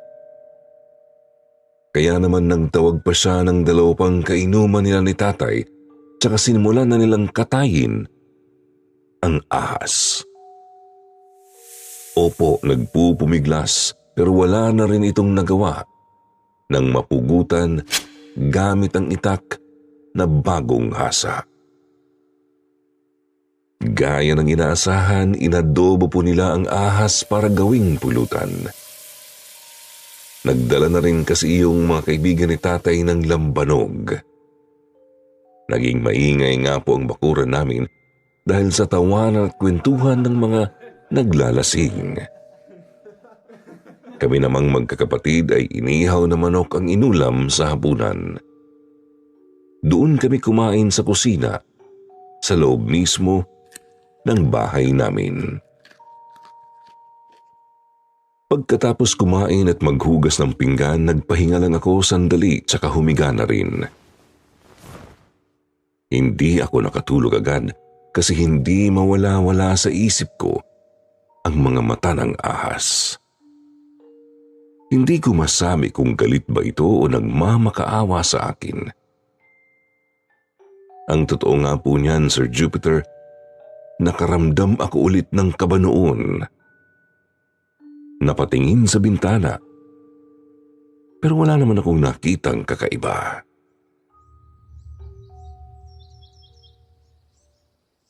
Pagkagising kinaumagahan, agad akong nagpunta sa bakuran namin para magwalis. Sa akin kasi nakatoka ang gawaing yun, Sir Jupiter. Magsisimula na sana ako, ngunit bigla akong natigilan nang makita ko ang mesa kung saan nag-inuman sina tatay ng nagdaang gabi. Walang tao roon, pero andun pa ang galon ng lambanog. Ngunit ang ikinabigla ko ay nang makita kong naroroon pa pala ang ulo ng itim na ahas. Buong-buo pa ang ulo na yun at nakalagay sa isang mangkok. Muli ko na namang naalala ang pagtitig nito sa akin kagabi. Nanlamig ang kalamnan ko at di ko na alam kung paano sisimulang linisin ang mesa. Nakakatakot kasing baka bigla itong dumilat kahit wala ng katawan. Naninibago nga ako sa sarili ko noon dahil hindi naman ako natatakot sa kinatay ng ahas eh. Hanggang bigla akong tawagin ni nanay. Bumili raw ako ng isda sa talipapa ng baryo. Medyo malayo-layo sa bahay, pero kaya ko namang lakarin. Pumayag na ako at mas mabuti na yun kaysa naman ako ang maglinis ng mesa sa bakuran. Agad akong umalis ngunit mabagal ang lakad ko papuntang talipapa. Matapos makabili ng isda, lumakad na naman ako pauwi sa amin. Yun nga lang nakuha ang pansin ko ng isang dalagang siguro nasa mga 20 anyos. Unang beses ko pa po kasi siyang nakita sa baryo noon, kaya halata kong hindi siya taga sa amin. Isa pa po, malabong hindi mo siya mapansin kasi napakaganda ng babaeng ito. 13 anyos pa lang ako noon at wala pang mali siya sa katawan, pero talagang napako sa mukha niya ang aking paningin. Napakahaba ng buhok na lagpas bewang. Makinis din ang morena niyang kutis. Tapos, balingkinita ng katawan. Kakaiba nga lang ang itim niyang kamiseta at wala rin siyang anumang sapin sa paa. Bukod pa, marami rin siyang burloloy na gawa sa kahoy. May pulseras, may kwintas, meron sa sakong at meron ding mga hikaw. Kausap ng dalaga ang isang aling may kargang sanggol. Hindi magkamayaw ang ginang sa pagpapatahan sa anak niyang iyak ng iyak habang nakatingin sa kausap. Lumapit pa ako ng konti kasi doon din ako daraan. Naulinigan kong tinatanong ng dalaga ang ale kung may nakita raw ba itong ahas na kulay itim. Nawawala raw kasi ang alaga nito. Umiling ang ginang at sinabihan ng dalaga kung bakit naman daw siya mag-aalaga ng mapanganib na hayop. Natawa nga rin ang mga nakarinig na tao sa paligid. Yung nagbebenta ng bigas, naglalako ng pritong saging at pati mga tambay. Katwiran naman ng babae, hindi naman daw mapanganib ang kanyang alaga, basta't huwag lang sasaktan. Pansin kong naiiyak na siya noon. Halatang nababahala talaga para sa hinahanap niyang ahas. Sir Jupiter, napapaisip na ako noon. Kako sa sarili, baka ang hinahanap niya ay isa sa mga nakatay na ni Tatay Ramon. Bigla kong naisip ang itim na ahas na may pulang mga guhit-guhit. Nangilabot na naman ako nang maalala ang mga mata nito. Tatawa-tawa namang nagtanong yung isa sa mga tambay. Ano bang itsura ng alaga mo, binibining maganda? Marami naman kasing klaseng ahas o baka naman pwedeng ahas ko na lang ang alagaan mo. Hehehe. Nabanaag kong nangingilid na talaga ang luha sa mga mata ng dalaga. Ngunit ramdam kong namumuo na rin ang galit nito. Gayunpaman pinilit pa rin itong magsalita. Sinabing kulay itim ang alaga niyang ahas. Itim na itim katulad ng pagkaitim ng gabing langit, ng anino sa gubat o ng uling. Meron din daw itong pulang mga guhit na parang disenyo sa katawan. Palagay ko ay namutla ako sa narinig, Sir Jupiter. Doon din ay mabilis na akong naglakad pauwi. Gusto kong sabihan agad si tatay na meron palang nagmamay-ari sa ahas na nahuli at kinatay niya. Hindi ko alam kung sasabihan ko ba siyang puntahan ang babae at humingi ng tawad o itago niya ng mabilisan ang ulo ng ahas para hindi ito makita ng naghahanap. Nakakatakot kasing baka magalit yung babae tapos gantihan ng mga kamag-anak nun si tatay. Pinagpawisan ako ng husto. Tuluyan na akong tumakbo pa uwi. Halos mabitiwan ko na nga ang supot ng isda. Subalit malayo pa lang ako, ay natanaw ko ng may mangilan-ngilang tao sa harap ng bahay. Nakita ko yung mga kainuman ni tatay at iba pang mga kapitbahay. Nang makalapit ng laki ang mga mata ko, nang makitang naroroon na sa loob ng bakuran namin ang dalagang maganda. Nakatayo sa tabi ng mesa kung nasaan ang naiwang ulo ng ahas. Nagpupuyos ito sa galit. Nagsusumigaw at nanginginig. Kulang na lang ay magwala sa harap ni na Tatay Ramon, Mang Selo at mga kainuman nila. Hawak din nito ang ulo ng kanyang hinahanap na alaga. Abot-abot ang paghingi ng tawad ni Tatay Ramon. Katwiran niya, matagal naman na raw nang huhuli ng ahas ang mga taga-baryo. Isa pa, hindi naman daw niya alam na meron palang amo ang ahas na nahuli niya. Lalo namang nagngalit ang mga ngipin ng babae at tumalim ang lumuluhang mga mata. Sabi niya, "Bakit? Kung wala bang nagmamayari, pwede mo nang basta na lang lapastanganin? Tandaan mo to. Kayo! Tandaan nyo, hindi ko kayo mapapatawad. Isinusumpa ko, magbabayad kayo sa ginawa nyo sa alaga ko." Mabigat ang mga hakbang ng babae nang lumakad papunta sa likod bahay namin, Sir Jupiter. Bitbit pa rin niya ang ulo ng mahal niyang alaga. Walang may gustong lumapit sa kanya sapagkat iniisip ng maraming wala sa katinuan ang dalagang yun. Wala kaming magawa kundi sundan na lang siya ng tingin habang nakikita namin siyang pumapasok sa kasukalan ng gubat. Nang di na namin makita yung babae, tsaka ko na inabot ang nabiling isda kay nanay. Tapos nilapitan ko sina tatay at ang kanyang mga kaibigang halatang nanginginig sa kilabot. Ako nga rin mismo ay hindi maawat ang pangangatog ng mga tuhod.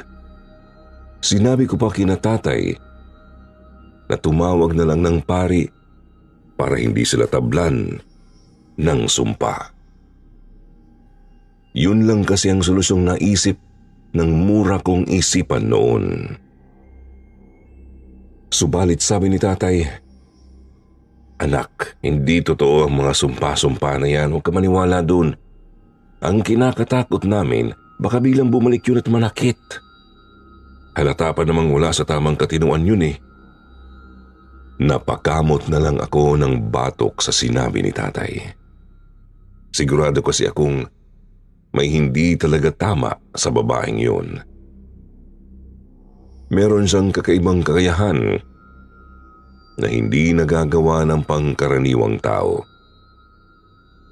Patunay na lang ay kung paano siya naunang nakarating sa bahay namin. Kahit naroroon naman siya sa may talipapa. Ikinwento ko nga rin yun kina nanay at tatay pero hindi sila naniwala sa akin. Baka naman daw iba lang ang dinaanan o baka guni-guni ko lang ang nakita. Kaya naman di ko na lang ipinilit ang sinasabi ko. Bumalik din naman kasi sa karaniwan ang araw. Matapos magsiuwian ang mga nagkumpulang kapitbahay sa harap ng bakuran namin. Lumipas ang ilang araw, isang maalinsangang hapon noon, kakatapos lang namin mag-araraw ni Tatay Ramon sa taniman ng mais. Pagod na ako at gustong-gusto ko nang umuwi. Subalit mukhang may ibang binabalak ang tatay ko. Alam na alam ko na yung ganong pagngisi niya. Sabi niya habang tinatali ang kalabaw, mauna na akong umuwi kasi manghuhuli pa raw siya ng ahas. Kunot noo kong sinabi, tatay naman eh. Nagkaproblema na nga tayo nung nakaraan dahil sa ahas tapos ayan na naman kayo. Katwiran niya sa akin. Hindi naman na raw siya manghuhuli ng kakaibang uri ng ahas. Ang hahanapin niya ay yung mga pangkaraniwang sawa na lang para siguradong walang nagmamayari. Napakamot na lang talaga ako sa batok tsaka sinabi sa kanyang bahala na siya sa buhay niya. Ngingisi-ngisi niyang tinapik ang balikat ko. Huwag daw akong mag-alala kasi maghahanap din daw siya ng baboy ramo para sa aming magkakapatid. Hindi na ako tumugon. Sa halip nagsimula na akong maglakad palayo sa kanya. Si tatay naman ay lumakad na rin papunta sa may gubat. Doon siya dumaan sa talahiban sa pagitan ng sakahan at kakahuyan. Nang nakakailang metro na ako, biglang umihip ang malamig na hangin. Kahit napakainit naman ng panahon. Kinabahan ako. Yun bang kaba na nagsasabing may hindi magandang mangyayari? Kaya naman nilingon ko si tatay. Tuloy-tuloy lang siya sa paglalakad, bit-bit ang kanyang itak at sako. Wala naman akong napansing kakaiba. Siguro masyado lang akong nag-iisip ng masama. Gawa na rin ng nangyari tungkol sa itim na ahas. Huminga ako ng malalim. Titingin na sana ako ulit sa dadaanan ko nang may nahagip ang mga mata ko sa may kalayuan. Lumingon ako ulit at pinako ang tingin sa kakahuyan. Nakita kong nasa ilalim ng isang puno ang kakaibang babae. Kasama niya ang iilang mga ahas na itim. Napakatalim ng titig nila kay tatay. Nakakubli sila kaya alam kong hindi pa siya napapansin ng aking ama. Bigla akong kinamahan. Tumakbo ako papunta kay tatay tapos pasigaw ko siyang tinawag. Sinabi kong madali siya at bumalik na. Sinabi kong naririyan ng kakaibang babae at mukhang may hindi magandang pakay sa kanya. Lumingon din sa akin ang dalagang yun tsaka pinanlisikan ako ng tingin. Nilingon ako ni tatay, nagtataka kung ano raw ba ang sinasabi ko gayong wala namang ibang kahit sino sa lugar. Subalit nagulat na lang ako nang bigla siyang mapaaray at natumba. Binilisan ko ang takbo. Taranta ko siyang nilapitan at tinanong kung ano ang nangyari. Ngunit agad din akong napapitlag nang makitang gumapang ang isang itim na ahas. Katulad ang itsura nito sa ahas na kinatay ni na tatay noong nagdaang araw. Itim na itim at may guhit-guhit na pula. Humingi ng tulong si tatay, sinabi niyang tinuklaw nga raw siya ng ahas na yun. Tiningnan ko ang kanan niyang binti at nakitang meron ngang kagat ng ahas doon. Nilingon ko ang ginapangan ng ahas pero nagtaka nang hindi ko na ito makita. Inalalayan ko na lang na makatayo si tatay at inakay siya para maglakad. Hindi pa man kami nakakalayo narinig naming humahalakak ang kakaibang babae sa may kakahuyan. Dapat lang yan sa'yo, hayop ka. At hindi pa dyan natatapos ang lahat. Magdurusa ka. Mamamatay ka. Yan ang ganti namin ng alaga ko sa'yo. Mamamatay ka. Mamamatay ka.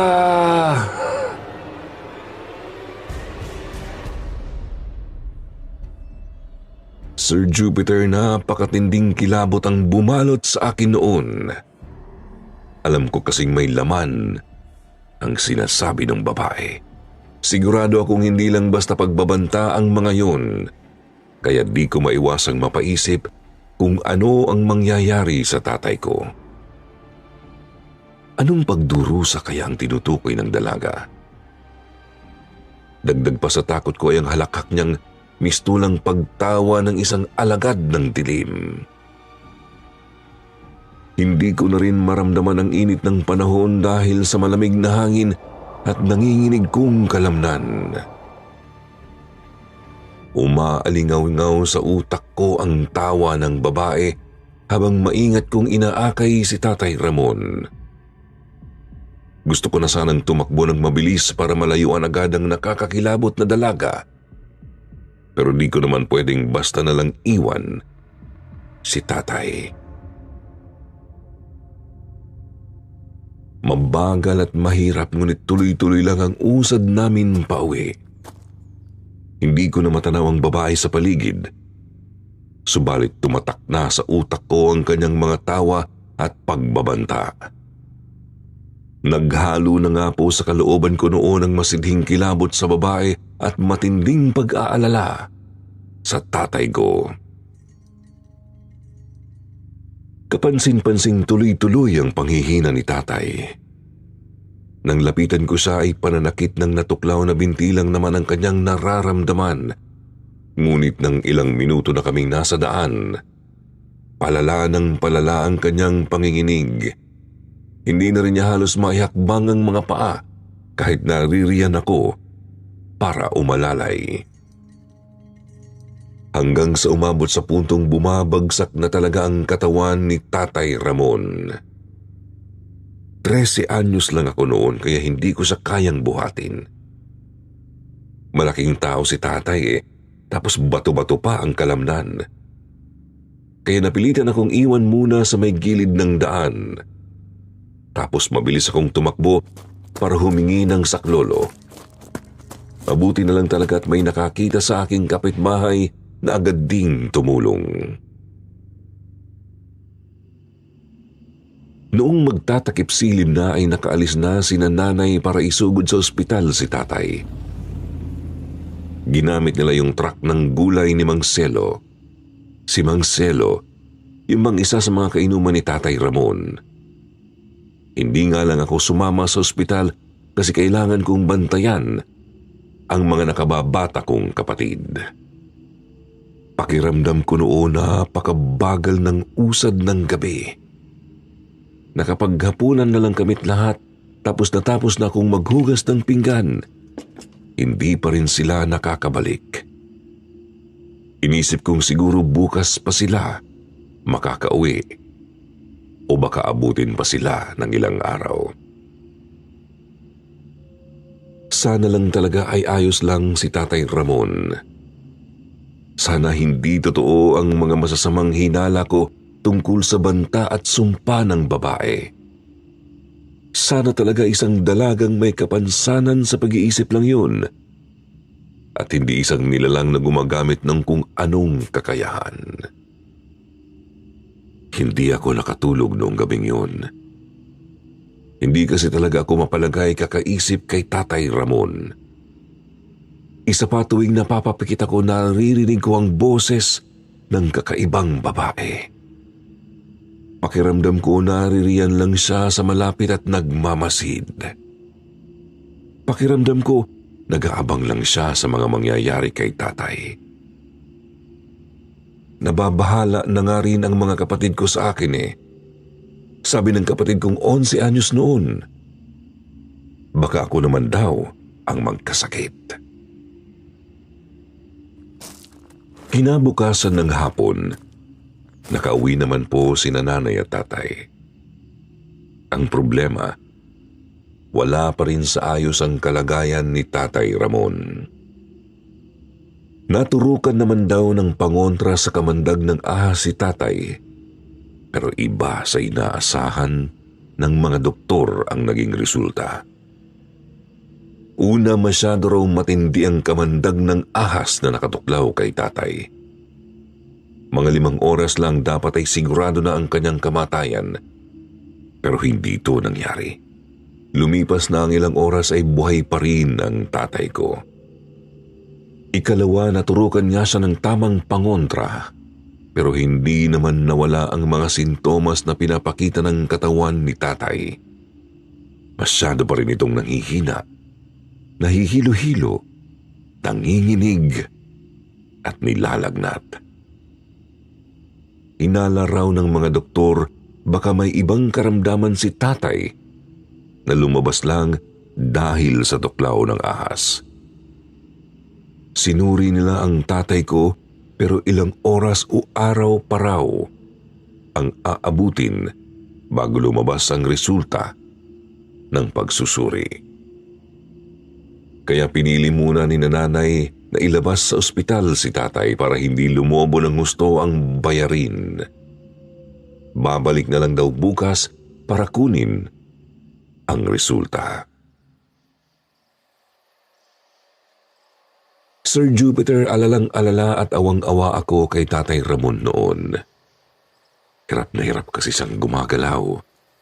Napakahapdi rin daw ng kanyang kasukasuan. Pakiramdam daw niya ay nilulusaw ng kamandag ang kanyang mga kalamnan. Sinabi ko kina nanay na tumawag na lang ng pari para mapagaling ng Panginoon si tatay. Pumayag naman si nanay at agad ngang may dumating na pari noong hapon ding iyon. Ang kaso, wala pa ring pagbabago sa katawan ni tatay. Nagtataka na ako noon kasi kung totoong sinumpa si tatay, bakit hindi pa rin siya gumagaling matapos madasalan ng pari? Ibig sabihin ba walang bisa ang dasal laban sa ganoong kakayahan o sadyang hindi naman totoong isinumpa si tatay? Tuluyang kumagat ang dilim. Nasa bakuran lang ako noon. Nakapangalumbaba sa mesang pinag-iinuman ni na tatay at ng kanyang mga kaibigan. Pero napakatahimik ng gabing yun. Wala ang mga nagkakwentuhan at nagtatawa ng mga manginginom. Wala rin ang bango ng adobong ahas sa paligid. Tahimik, maliban sa utak kong paikot-ikot lang ang iniisip. Oy, Paolo, anong ginagawa mo dyan? Napalingon ako nang tinawag ni Mang Selo. Naroroon si Manong sa may labas ng bakuran. Agad din naman itong humakbang sa bakod at umupo sa tapat ko. Tinanong ako nito kung inaalala ko raw ba si Tatay Ramon. Hindi raw kasi maipinta ang itsura ko. Huminga lang ako ng malalim tapos sinabi ko na sa kanya ang mga nilalaman ng isip ko. Umiikot sa kakaibang babae ang mga sinabi ko. Kung paanong naunahan ako ng dalaga sa bahay, kung paanong humahalakak ito ng matuklaw si tatay at kung paanong nawalang bigla ang ahas na nakadali sa ama ko. Pahayag naman ng kaibigan ni tatay. Alam mo, Paolo, tatapatin kita ha. Hindi ako naniniwalang kinulam ang tatay mo. Kasi kung ganun, edi dapat damay din ako at yung dalawa pang kumain sa ahas ng babae. Tsaka tama ka, kung kulam nga, dapat gumaling na si tatay mo matapos madasalan. Posible nga lang na kailangang albularyo ang gumamot kay tatay mo para tuluyang mapawalang bisa ang kulam. Ganun ang sabi sa mga kwentong bayan eh. Pero yun nga, hintayin na lang muna natin ang resulta ng mga pagsusuri sa ospital. Baka naman kasi may karamdaman lang talaga si tatay mo, di ba? Basta manalig ka lang, Paolo. Magtiwala ka lang sa Panginoon. Tumango na lang ako kahit napako ang isip ko sa sinabi ni Mang Selo tungkol sa kulam. Napagtantong baka nga yun ang tawag sa sumpang binitiwan ng babae. Siguro nga kinulam nito si Tatay Ramon at siguro ay mangkukulam ang babaeng yun. Gayon pa man aminado naman akong may punto rin si Mang Selo. Mas magandang maghintay muna kami sa resulta ng mga pagsusuri kay tatay sa ospital. Ang dinadasal ko lang noon, sana gumaling na ang tatay ko kahit ano pa man ang totoong nagdulot ng kanyang karamdaman. Matapos naming mag-usap ni Mang Selo, nagpaalam na rin itong uuwi na. Ako naman ay nanatili muna sa bakuran ng mga ilang minuto bago ko naisipang pumasok na ng bahay. Sumasama na rin kasi ulit ang kutob ko. Ramdam ko na namang may kung sinong nagmamasid sa bahay. Tumayo ako at humakbang na papunta sa bahay. Ngunit natigilan nang may maulinigan akong kaluskos mula sa likod ng bakuran. Bigla akong nanigas sa kinatatayuan nang makatitigan ko na naman sa may kalayuan ng isang pares ng mga mata. Parehong-pareho sa mata ng ahas na kinatay ni tatay. Hindi ko nga lang maaninag ang nagmamay-ari ng mga matang yun dahil nalilimliman ito ng mga damo. Hindi natatamaan ng liwanag ng kalahating buwan. Subalit ilang segundo pa ay dahan-dahan na itong gumalaw. Gumapang katulad ng paggapang ng hilakbot sa buo kong katawan. Lumantad ito sa ilalim ng buwan at nakita ko ang isang itim na ahas na may konting pulang mga guhit. Nang nilabas nito ang dila at mga pangil, doon na ako nangangatog na tumakbo papunta sa may pinto ng bahay. Bago pa man ako pumasok, nilingon ko muli ang ahas. Pero nagtaka ako nang ang kakaibang babae na ang naroroon. Walang emosyon itong nakatitig sa akin.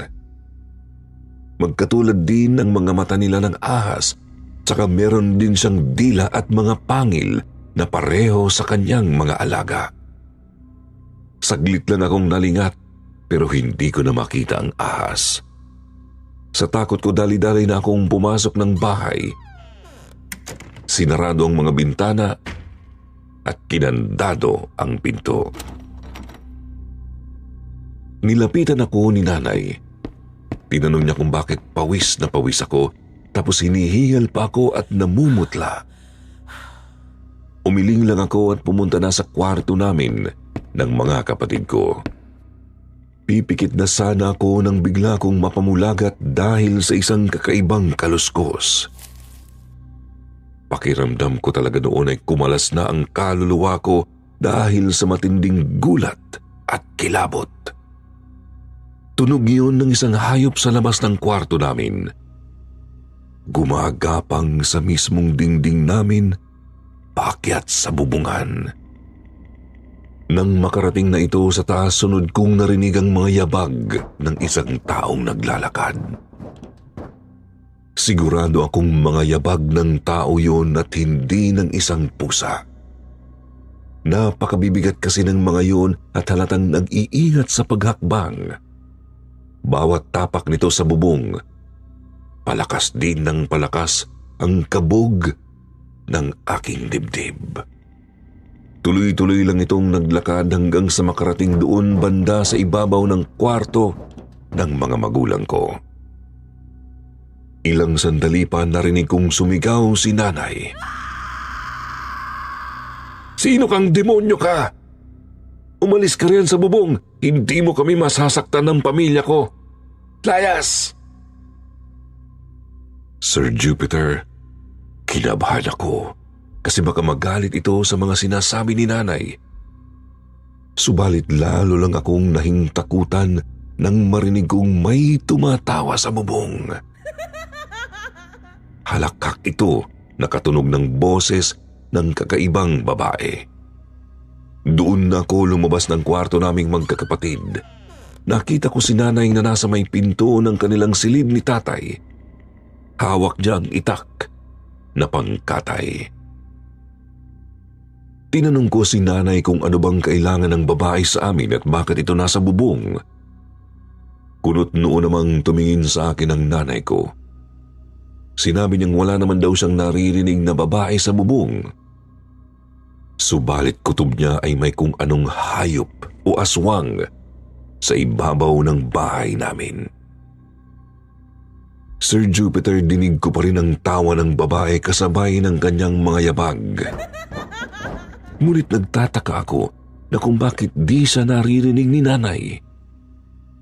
May humahalo rin na huni ng mga ahas sa kanyang tawa. Siguro kasama niya ang mga alaga sa bubong namin. Ilang minuto rin po siyang nagtagal doon bago namin narinig ni nanay na may gumapang na naman sa dingding pababa. Namalayan na lang namin ni nanay na umuungol na si tatay. Dumadaing ito sa pananakit na naman ng mga kasukasuhan. Wala kaming magawa ni nanay noon, kundi pahiran ng langis ng halamang gamot ang ama ko. Umaasang kahit papaano ay mabawasan nun ang kanyang nararamdamang sakit. Kinabukasan maagang umalis si nanay at Mang Selo kasama si tatay. Kukunin daw nila ang resulta ng mga pagsusuri sa ospital. Kami lang ng mga kapatid ko ang naiwan. Yun nga lang ay hindi naman ako pwedeng basta tumigil sa mga gawain sa bukid. Kailangan kong ituloy ang pag-aararo sa sakahan kahit wala si tatay. Mahirap at mainit, pero kinaya ko naman kahit papano. Kailangan ko nga lang maya't maya magpahinga kasi wala akong katulong sa pag-aararo. Bandang 3:00 na ng hapon nang mapagpasyahan kong itali na ang kalabaw namin, tsaka umuwi. Hindi ko nga lang mapigil na tingnan ang talahiban na papuntang gubat. Naalala ko kasi si Tatay Ramon. Iniisip ko kung kumusta kaya ang lakad nila sa ospital. Hanggang sa napapitlag na lang ako nang may magsalita sa likod ko, Sir Jupiter. Boses ng kakaibang dalaga. Ang sabi niya, "Hindi gagaling ang tatay mo. Mamamatay ang tatay mo."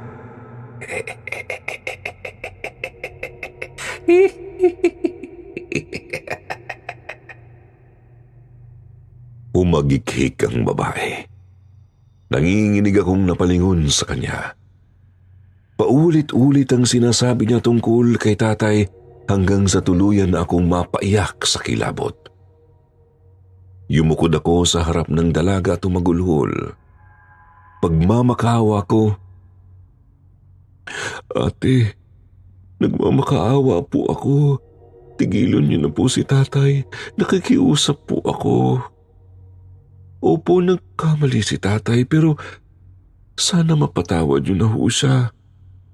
Ako na po ang humihingi ng tawad para sa kasalanan ng tatay ko. Pagkako ko po sa inyo, susubukan ko ang makakaya ko para hindi na umulit si tatay sa panguhuli ng mga ahas o kahit anong mga hayop na hinuhuli lang para sa libangan namin. Kaya sige na po, nagmamakaawa ho ako, pagalingin niyo na po si tatay."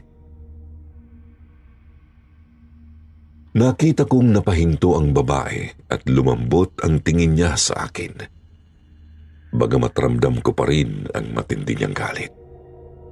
Ilang minuto rin kaming natahimik hanggang sa kumilos siya at may kinuha sa bulsa ng bestida. Isang maliit na botelyang inilapag niya sa harap ko. Tinitigan ko ang bote, Sir Jupiter. Kulay itim ito at may kung anong lana sa loob. Nagtaka ako kung para saan yun. Ngunit nang magtaas ako ulit ng tingin para magtanong, di ko na makita ang dalaga. Wala na siya sa harap ko at wala rin sa paligid.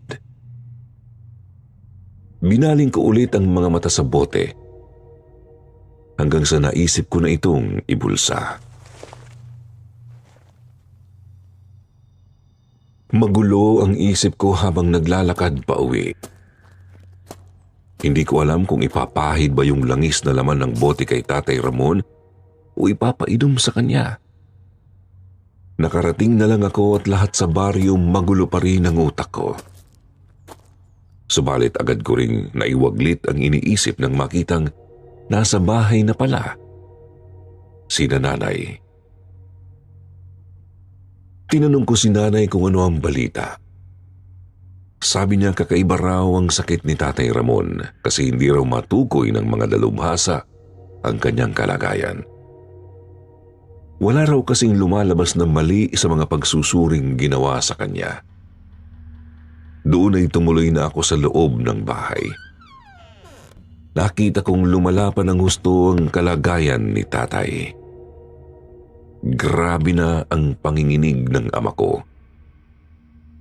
Hindi na rin makabangon at tuloy-tuloy ang panlalaway. Salita rin ito ng salita na parang takot na takot. Sinasabi niya, "Huwag kayong lumapit sa akin. Tigilan niyo na ako. Tigilan niyo na ako." Nagsusumiksik din si tatay sa gilid ng papag na nakasandal sa dingding. Tila ba inilalayo nito ang sariling katawan sa kung anong kinatatakutan. Maya't mayaring napapapitlag ang iba't ibang bahagi ng katawan kasabay ng kanyang mga pagdaing. Naisip ni Mang Selo na baka may nakikita ng halusinasyon si tatay. Siguro nasisira na rin ng kamandag ng ahas ang utak nito. Lumapit pa ako sa kinahihigaan ni tatay. Gusto ko sana siyang hagkan at yakapin, subalit nagulat na lang kaming lahat na naroroon nang bigla na lang bumangon si tatay at hinablot ako. Kinapakapa niya ang damit at pantalon ko, sinasabi niyang, akin na ang langis, akin na. Sir Jupiter, di namin malaman kung saan galing ang lakas niya noon. Nagpupubiglas ako pero hindi ako makawala sa bisig niya. Di ko rin alam kung paanong nalaman niya ang tungkol sa langis na bigay ng dalaga. Tuloy-tuloy lang siya sa pagkapa sa akin hanggang sa makuha nga niya ang botelya sa bulsa ko. At walang ano-ano'y mabilis niya itong binuksan at nilagok. Pagkatapos noon, bigla na lang niyang sinapo ang ulo at dibdib. Dumadaing din na animoy nasasaktan. Ilang sandali pa tuluyan na siyang napahiga ulit sa papag at nakatulog. Tinanong ako ni Mang Selo kung ano ba yung bote. Sinabi ko naman ang lahat ng nangyari kanina matapos kong mag-araro. Napailing ang kaibigan ni tatay. Maski si nanay ay nabahala rin.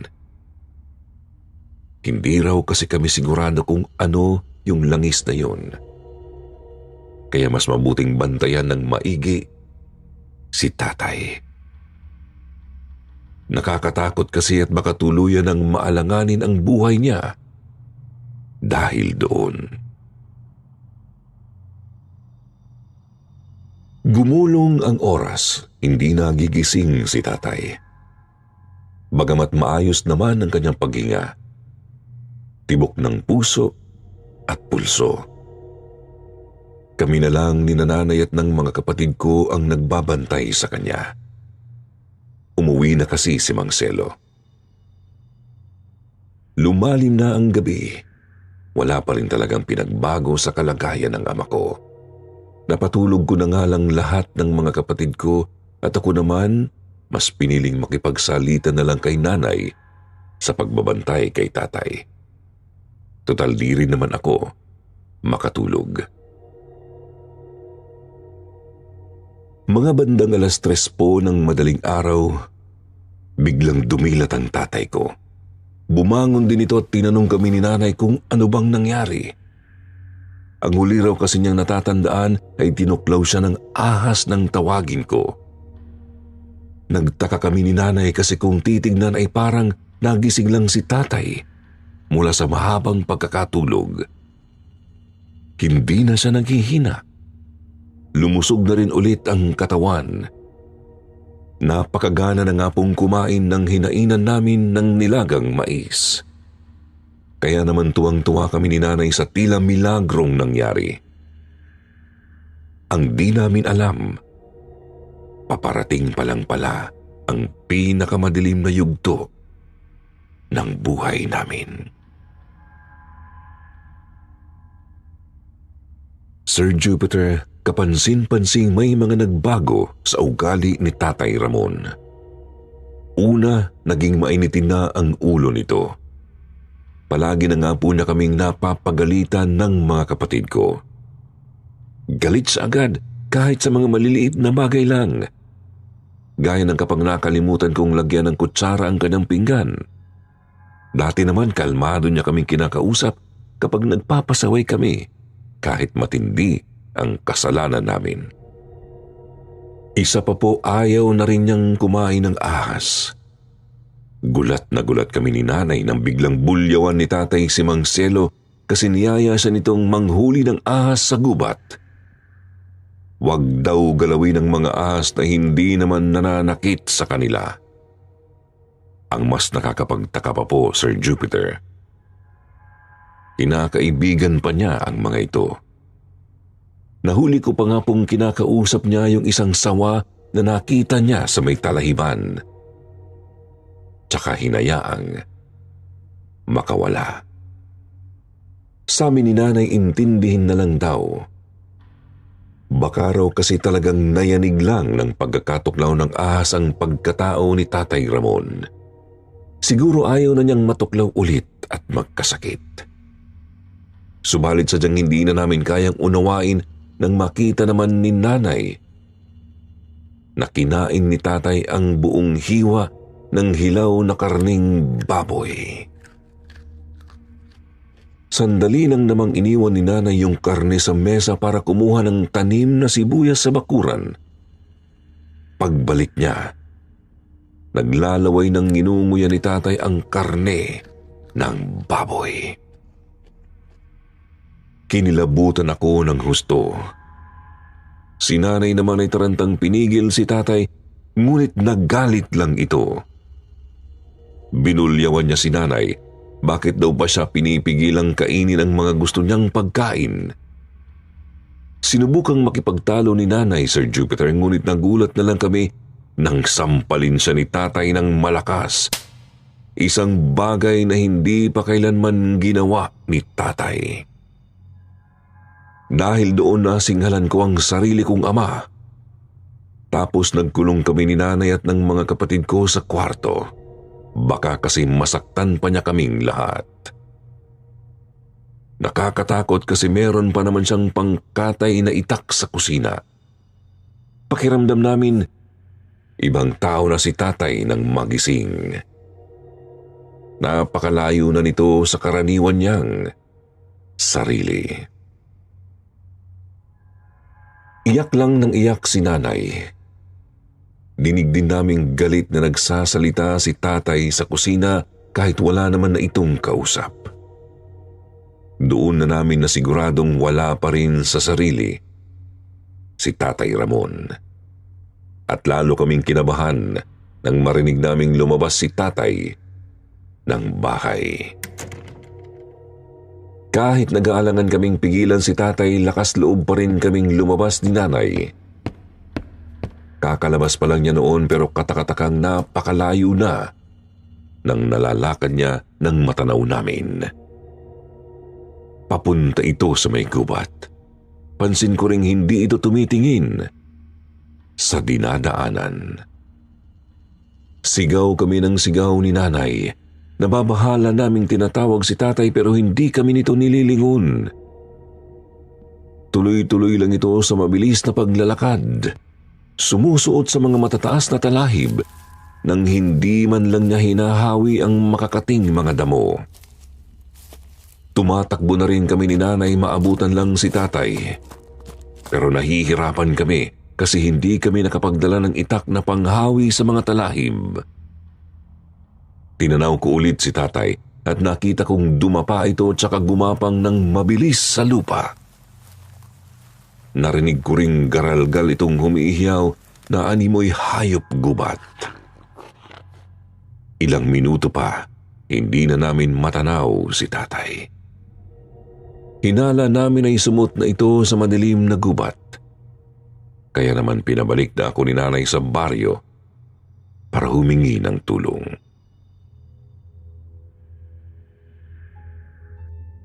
Sir Jupiter, nagkaroon po ng malawakang paghahanap kay tatay sa gubat noon. Marami ang tumulong ng mga kabaryo namin ngunit hindi talaga namin siya mahanap. Lumipas ang 1, 2 at 3 araw. Wala pa rin si Tatay Ramon. Halos wala nang tigil sa kaiiyak si nanay nang maghapon at magdamag. Ako naman ay wala nang mapaglagyan ang pangamba. Hanggang sa sumapit ang 4 na araw ng paghahanap, Sir Jupiter. Noon po sa wakas ay natagpuan na rin ang tatay ko. Subalit napakalayo sa inaasahan ng buong baryo. Ulo na lang po kasi ni tatay ang natagpuan sa gitna ng gubat. Napalilibutan ito ng napakaraming mga ahas na kamukha noong kinatay ni Tatay Ramon. Kung saan ang kanyang katawan, walang nakakaalam. Basta nang kinuha ng mga taga-baryo ang ulo ni tatay, mabilis ding gumapang palayo ang mga itim na ahas at naglaho sa damuhan. Pagkalipas ng ilang araw, si Mang Selo naman po ang natuklaw ng ahas sa may gubat.